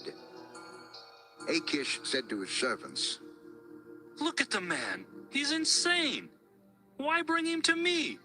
Am I so short of madmen that you have to bring this fellow here to carry on like this in front of me? Must this man come into my house? 1 Samuel 22. David left Gath and escaped to the cave of Adullam. When his brothers and his father's household heard about it, they went down to him there. All those who were in distress or in debt or discontented gathered around him, and he became their leader. About 400 men were with him. From there David went to Mizpah in Moab and said to the king of Moab, Would you let my father and mother come and stay with you until I learn what God will do for me? So he left them with the king of Moab, and they stayed with him as long as David was in the stronghold. But the prophet Gad said to David, Do not stay in the stronghold. Go into the land of Judah. So David left and went to the forest of Hereth. Now Saul heard that David and his men had been discovered. And Saul, spear in hand, was seated under the tamarisk tree on the hill at Gibeah, with all his officials standing around him. Saul said to them, Listen, men of Benjamin. Will the son of Jesse give all of you fields and vineyards? Will he make all of you commanders of thousands and commanders of hundreds? Is that why you have all conspired against me? No one tells me when my son makes a covenant with the son of Jesse. None of you is concerned about me or tells me that my son has incited my servant to lie in wait for me as he does today. But Doeg the Edomite, who was standing with Saul's officials, said, I saw the son of Jesse come to Ahimelech, son of Ahitub at Nob. Ahimelech inquired of the Lord for him. He also gave him provisions and the sword of Goliath the Philistine. Then the king sent for the priest Ahimelech, son of Ahitub, and his father's whole family, who were the priests at Nob. They all came to the king. Saul said, Listen now, son of Ahitub. Yes, my lord. Why have you conspired against me, you and the son of Jesse, giving him bread and a sword, and inquiring of God for him, so that he has rebelled against me and lies in wait for me, as he does today? Ahimelech answered the king, Who of all your servants is as loyal as David, the king's son-in-law, captain of your bodyguard and highly respected in your household? Was that day the first time I inquired of God for him? Of course not. Let not the king accuse your servant or any of his father's family, for your servant knows nothing at all about this whole affair. You will surely die, Ahimelech, you and your father's whole family. Then the king ordered the guards at his side, Turn and kill the priests of the Lord, because they too have sided with David. They knew he was fleeing, yet they did not tell me. But the king's officials were not willing to raise a hand to strike the priests of the Lord. The king then ordered Doeg, You turn and strike down the priests. So Doeg the Edomite turned and struck them down. That day he killed 85 men who wore the linen ephod. He also put to the sword Nob, the town of the priests, with its men and women, its children and infants, and its cattle, donkeys, and sheep. But Abiathar, a son of Ahimelech, son of Ahitub, escaped and fled to join David. He told David that Saul had killed the priests of the Lord. Then David said to Abiathar, That day when Doeg the Edomite was there, I knew he would be sure to tell Saul. I am responsible for the death of your father's whole family. Stay with me. Don't be afraid. The man who is seeking your life is seeking mine also. You will be safe with me. 1 Samuel 23. When David was told, Look, the Philistines are fighting against Keilah and are looting the threshing floors, he inquired of the Lord, saying, Shall I go and attack these Philistines? The Lord answered him, Go, attack the Philistines and save Keilah. But David's men said to him, Here in Judah we are afraid. How much more then, if we go to Keilah against the Philistine forces? Once again David inquired of the Lord. And the Lord answered him, Go down to Keilah, for I am going to give the Philistines into your hand. So David and his men went to Keilah, fought the Philistines, and carried off their livestock. He inflicted heavy losses on the Philistines and saved the people of Keilah. Now Abiathar, son of Ahimelech, had brought the ephod down with him when he fled to David at Keilah. Saul was told that David had gone to Keilah, and he said, God has handed him over to me, for David has imprisoned himself by entering a town with gates and bars. And Saul called up all his forces for battle, to go down to Keilah to besiege David and his men. When David learned that Saul was plotting against him, he said to Abiathar the priest, Bring the ephod. David said, O Lord God of Israel, your servant has heard definitely that Saul plans to come to Keilah and destroy the town on account of me. Will the citizens of Keilah surrender me to him? Will Saul come down as your servant has heard? O Lord God of Israel, tell your servant. And the Lord said, He will. Again David asked, Will the citizens of Keilah surrender me and my men to Saul? They will. So David and his men, about 600 in number, left Keilah and kept moving from place to place. When Saul was told that David had escaped from Keilah, he did not go there. David stayed in the desert strongholds and in the hills of the desert of Ziph. Day after day, Saul searched for him, but God did not give David into his hands. While David was at Horesh in the desert of Ziph, he learned that Saul had come out to take his life. And Saul's son Jonathan went to David at Horesh and helped him find strength in God. Don't be afraid. My father Saul will not lay a hand on you. You will be king over Israel, and I will be second to you. Even my father Saul knows this. The two of them made a covenant before the Lord. Then Jonathan went home, but David remained at Horesh. The Ziphites went up to Saul at Gibeah and said, Is not David hiding among us in the strongholds at Horesh, on the hill of Hachilah, south of Jeshimon? Now, O king, come down whenever it pleases you to do so, and we will be responsible for handing him over to the king. The Lord bless you for your concern for me. Go and make further preparation. Find out where David usually goes and who has seen him there. They tell me he is very crafty. Find out about all the hiding places he uses and come back to me with definite information. Then I will go with you. If he is in the area, I will track him down among all the clans of Judah. So they set out and went to Ziph ahead of Saul.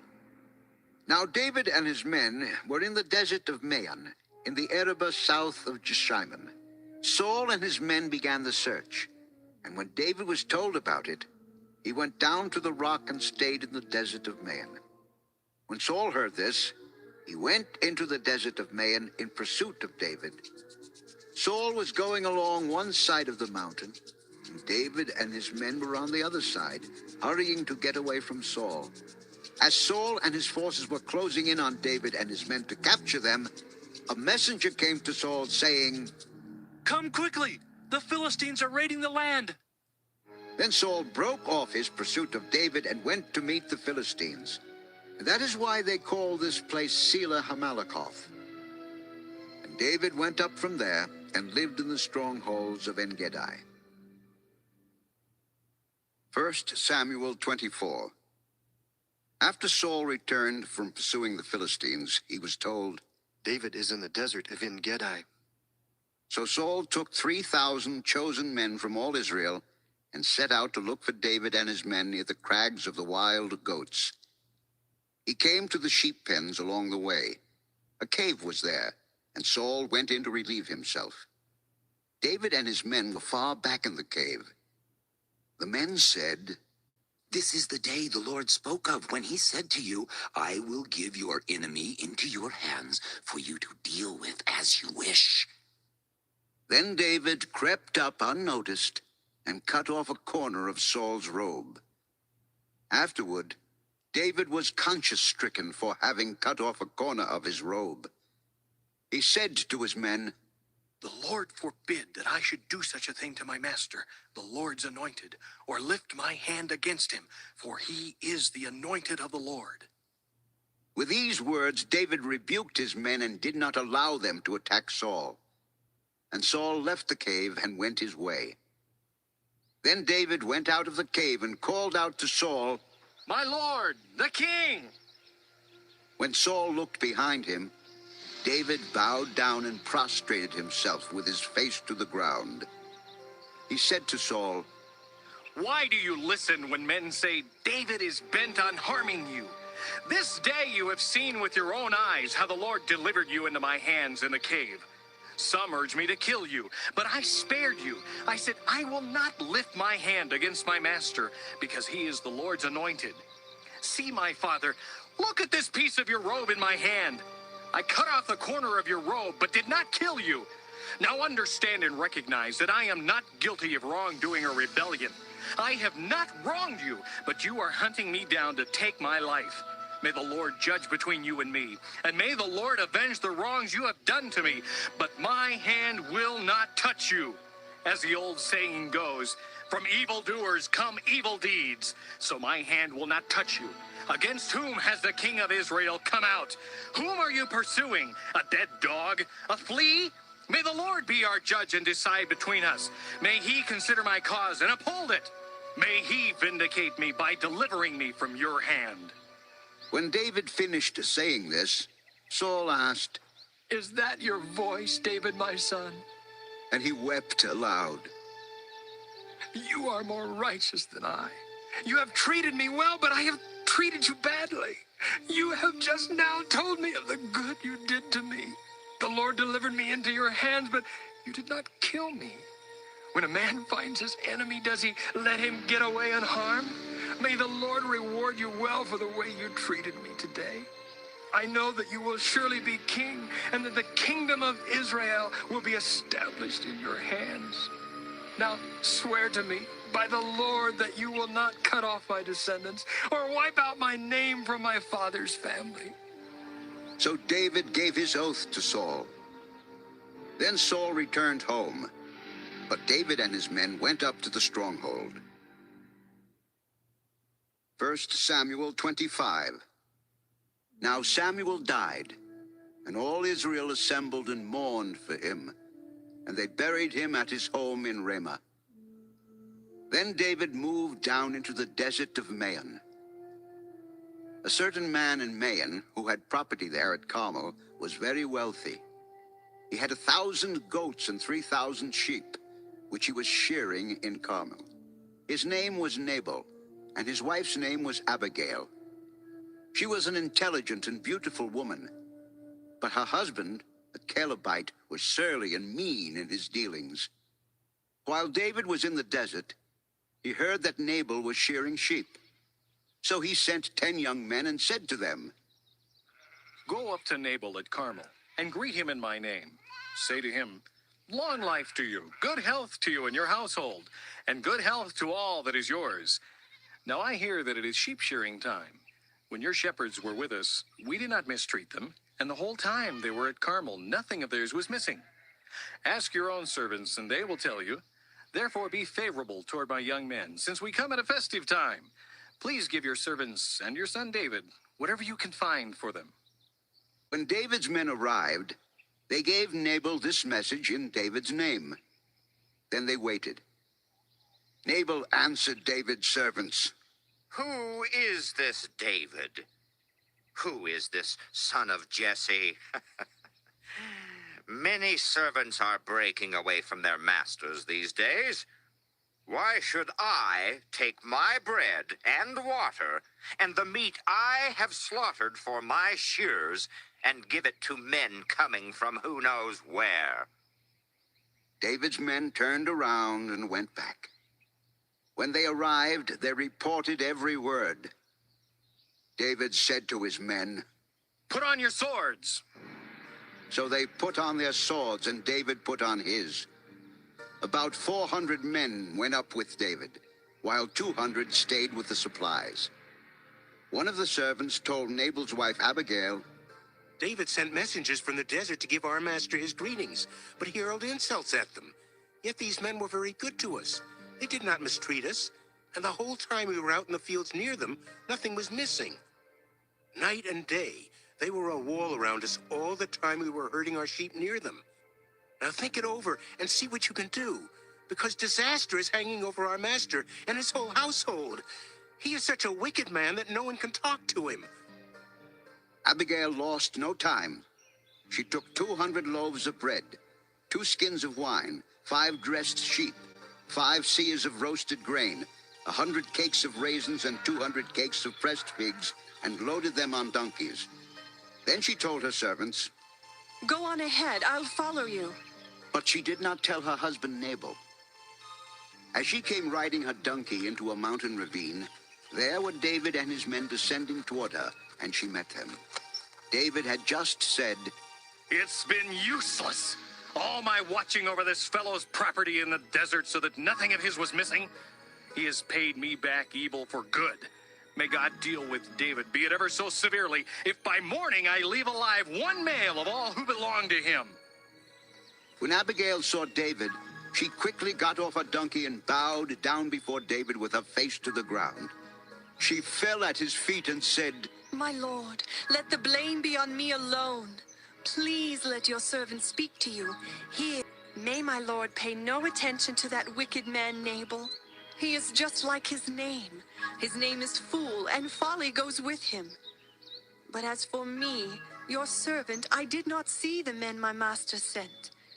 Now since the Lord has kept you, my master, from bloodshed and from avenging yourself with your own hands, as surely as the Lord lives, and as you live, may your enemies and all who intend to harm my master be like Nabal. And let this gift, which your servant has brought to my master, be given to the men who follow you. Please forgive your servant's offense, for the Lord will certainly make a lasting dynasty for my master, because he fights the Lord's battles. Let no wrongdoing be found in you as long as you live. Even though someone is pursuing you to take your life, the life of my master will be bound securely in the bundle of the living by the Lord your God. But the lives of your enemies he will hurl away as from the pocket of a sling. When the Lord has done for my master every good thing he promised concerning him, and has appointed him leader over Israel, my master will not have on his conscience the staggering burden of needless bloodshed, or of having avenged himself. And when the Lord has brought my master success, remember your servant. Praise be of Israel, who has sent you today to meet me. May you be blessed for your good judgment, and for keeping me from bloodshed this day, and from avenging myself with my own hands. Otherwise, as surely as the Lord, the God of Israel, lives, who has kept me from harming you, if you had not come quickly to meet me, not one male belonging to Nabal would have been left alive by daybreak. Then David accepted from her hand what she had brought him and said, Go home in peace. I have heard your words and granted your request.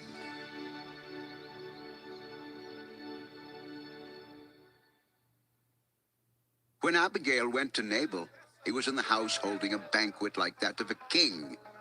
He was in high spirits and very drunk, so she told him nothing until daybreak.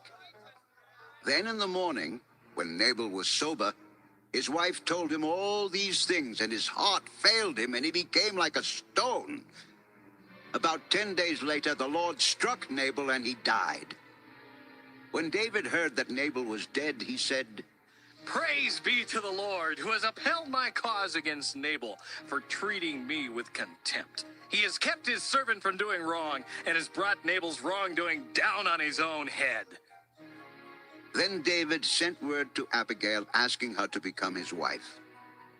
His servants went to Carmel and said to Abigail, David has sent us to you to take you to become his wife. She bowed down with her face to the ground and said, Here is your maidservant, ready to serve you and wash the feet of my master's servants.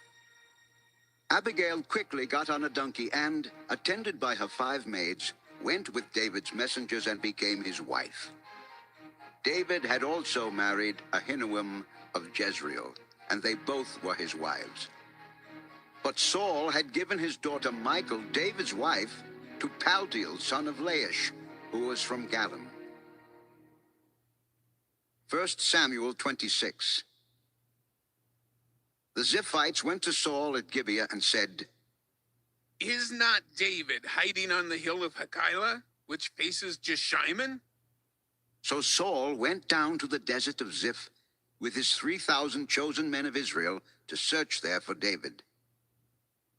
Saul made his camp beside the road on the hill of Hakilah, facing Jeshimon, but David stayed in the desert. When he saw that Saul had followed him there, he sent out scouts and learned that Saul had definitely arrived. Then David set out and went to the place where Saul had camped. He saw where Saul and Abner, son of Ner, the commander of the army, had lain down. Saul was lying inside the camp, with the army encamped around him. David then asked Ahimelech the Hittite and Abishai, son of Zeruiah, Joab's brother, Who will go down into the camp with me to Saul? I'll go with you, said Abishai. So David and Abishai went to the army by night, and there was Saul lying asleep inside the camp with his spear stuck in the ground near his head.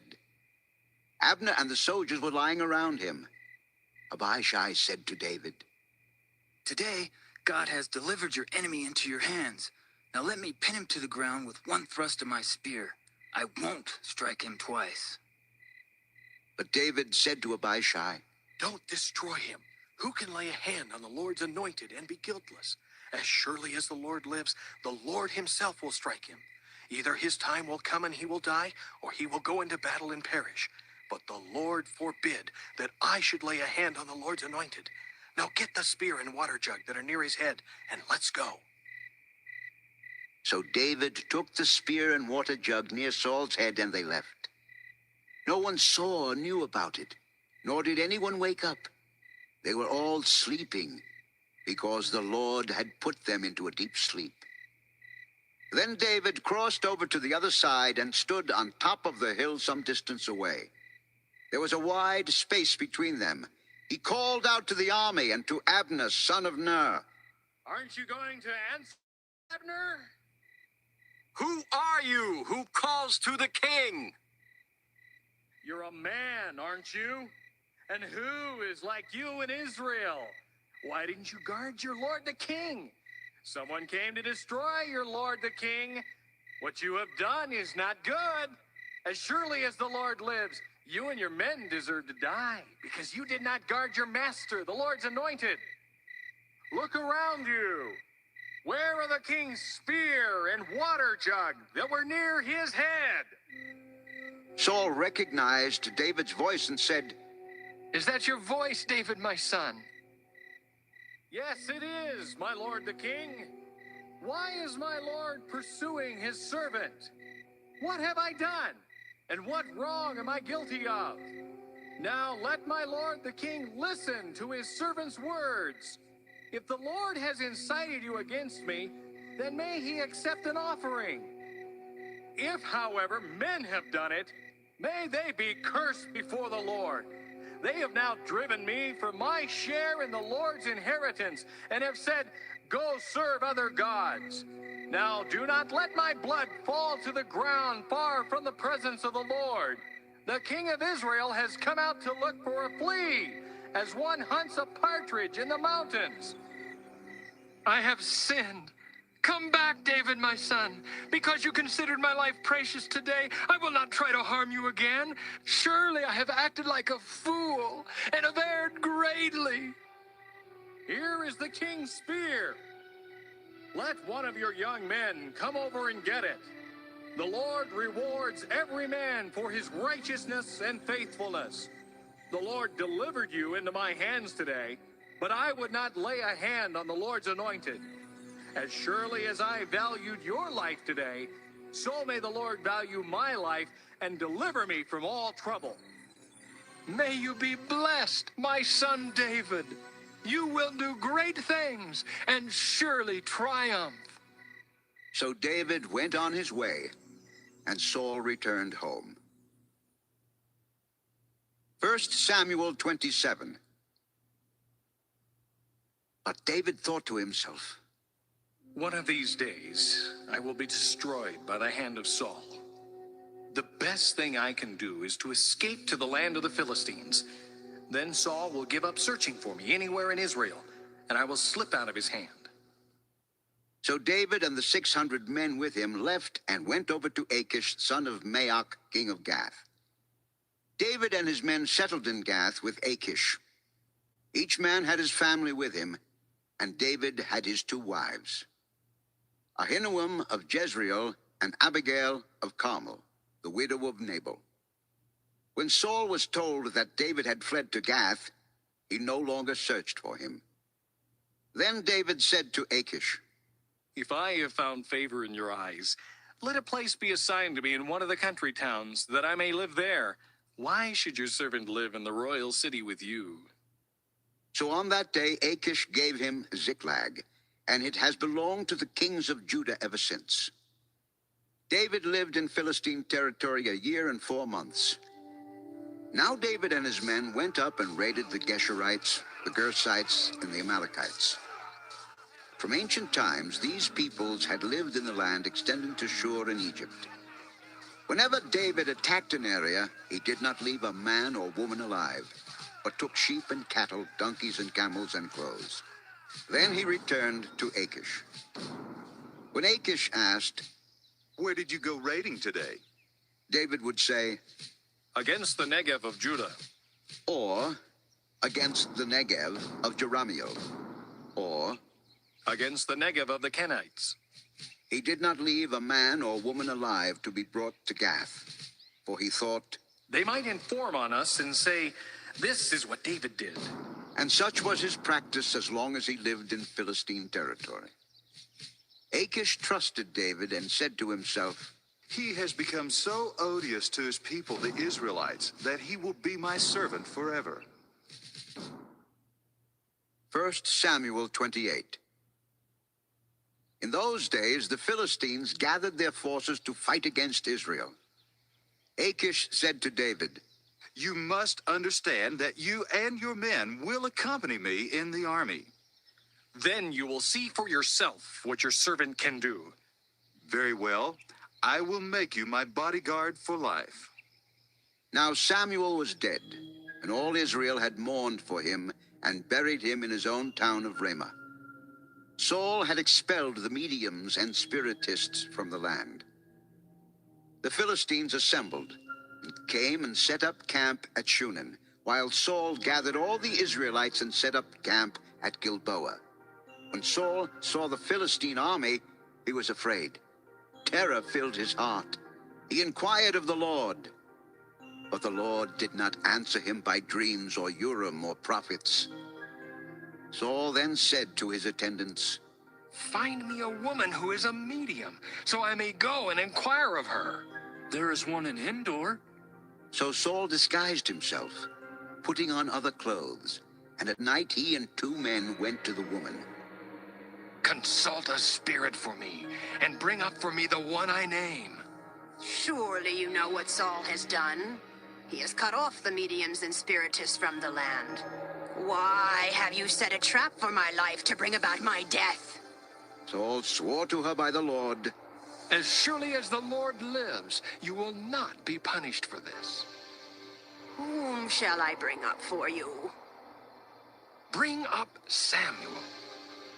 When the woman saw Samuel, she cried out at the top of her voice and said to Saul, Why have you deceived me? You are Saul.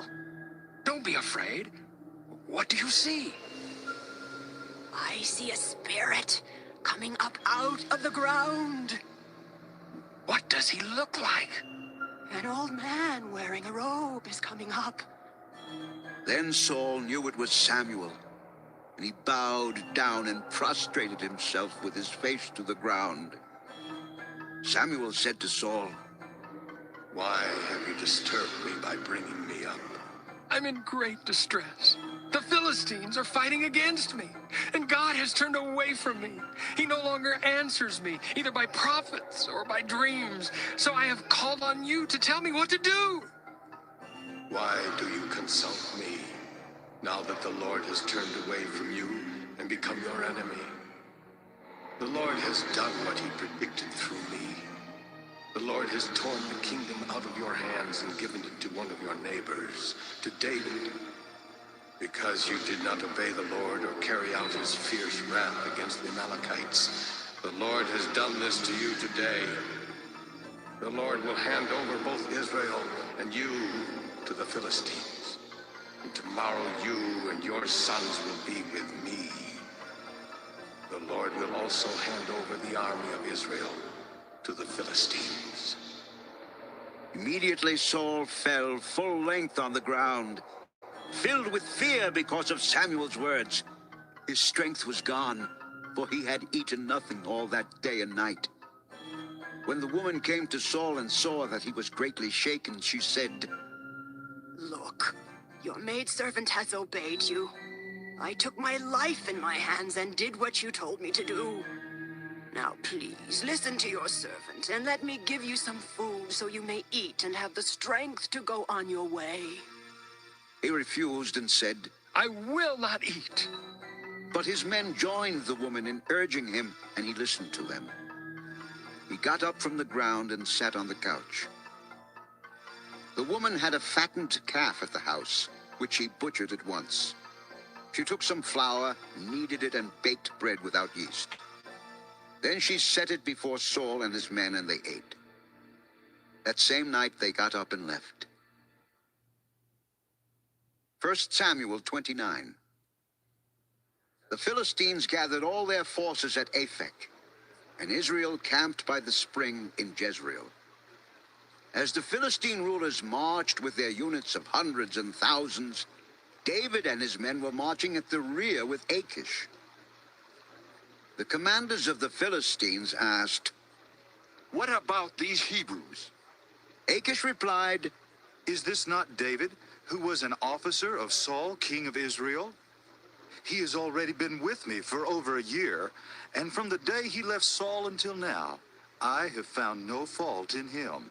But the Philistine commanders were angry with him and said, "Send the man back that he may return to the place you assigned him. He must not go with us into battle, or he will turn against us during the fighting. How better could he regain his master's favor than by taking the heads of our own men? Isn't this the David they sang about in their dances?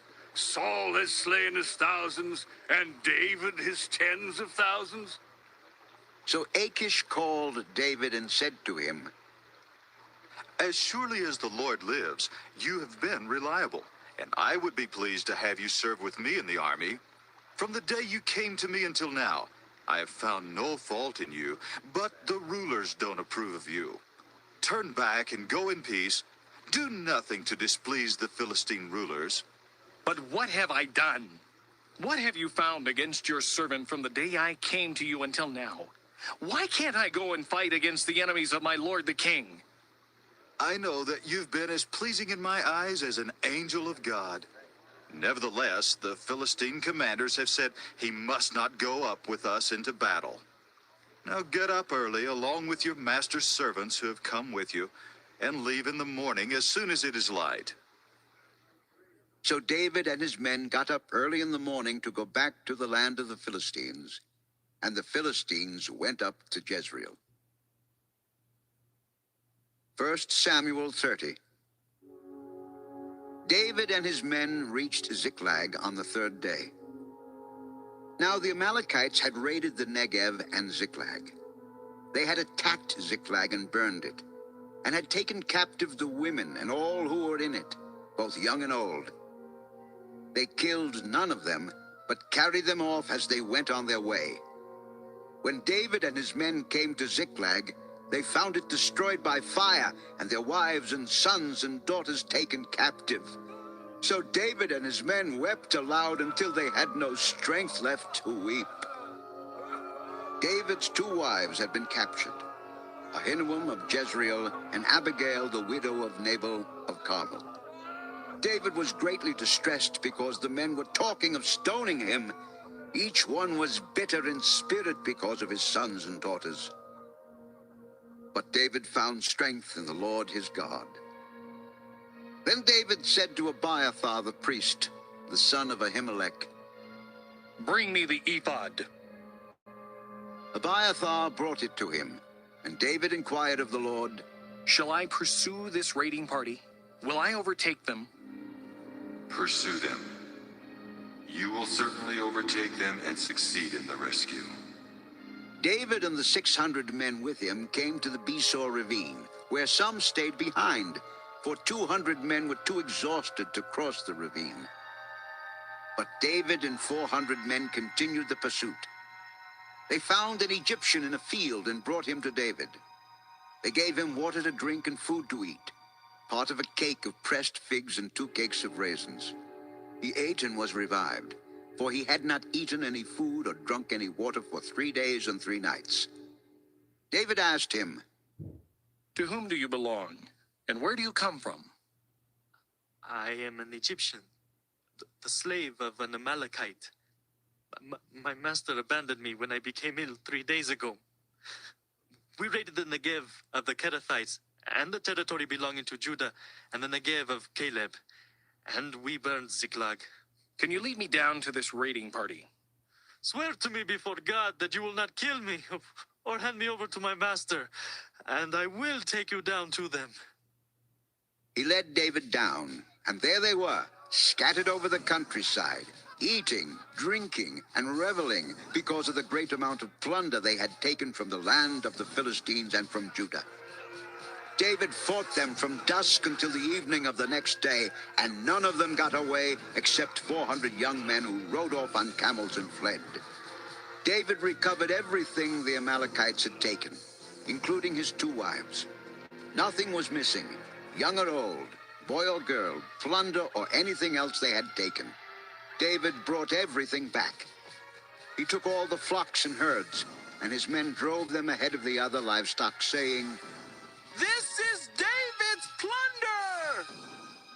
Then David came to the 200 men who had been too exhausted to follow him and who were left behind at the Besor ravine. They came out to meet David and the people with him. As David and his men approached, he greeted them. But all the evil men and troublemakers among David's followers said, "Because they did not go out with us, we will not share with them the plunder we recovered. However, each man may take his wife and children and go." No, my brothers, you must not do that with what the Lord has given us. He has protected us and handed over the forces that came against us. Who will listen to what you say? The share of the man who stayed with the supplies is to be the same as that of him who went down to the battle. All will share alike.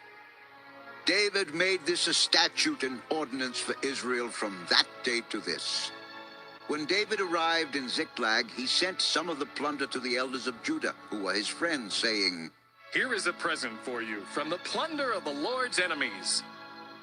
He sent it to those who are in Bethel, Ramoth Negev, and Jattir, to those in Aroah, Siphmoth, Eshtemoa, and Rachel, to those in the towns of the Jerahmeelites and the Kenites, to those in Hormah, Boration, Athak, and Hebron, and to those in all the other places where David and his men had roamed.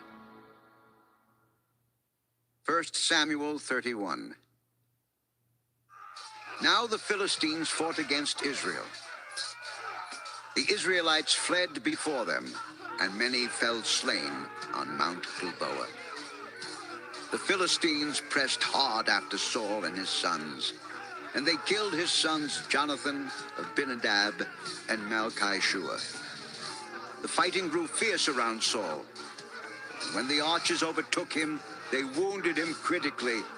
Saul said to his armor-bearer, "Draw your sword and run me through, or these uncircumcised fellows will come and run me through and abuse me." But his armor-bearer was terrified and would not do it. So Saul took his own sword and fell on it. When the armor-bearer saw that Saul was dead, he too fell on his sword and died with him. So Saul and 3 of his sons and his armor-bearer and all his men died together that same day. When the Israelites along the valley and those across the Jordan saw that the Israelite army had fled and that Saul and his sons had died, they abandoned their towns and fled. And the Philistines came and occupied them. The next day, when the Philistines came to strip the dead, they found Saul and his 3 sons fallen on Mount Gilboa.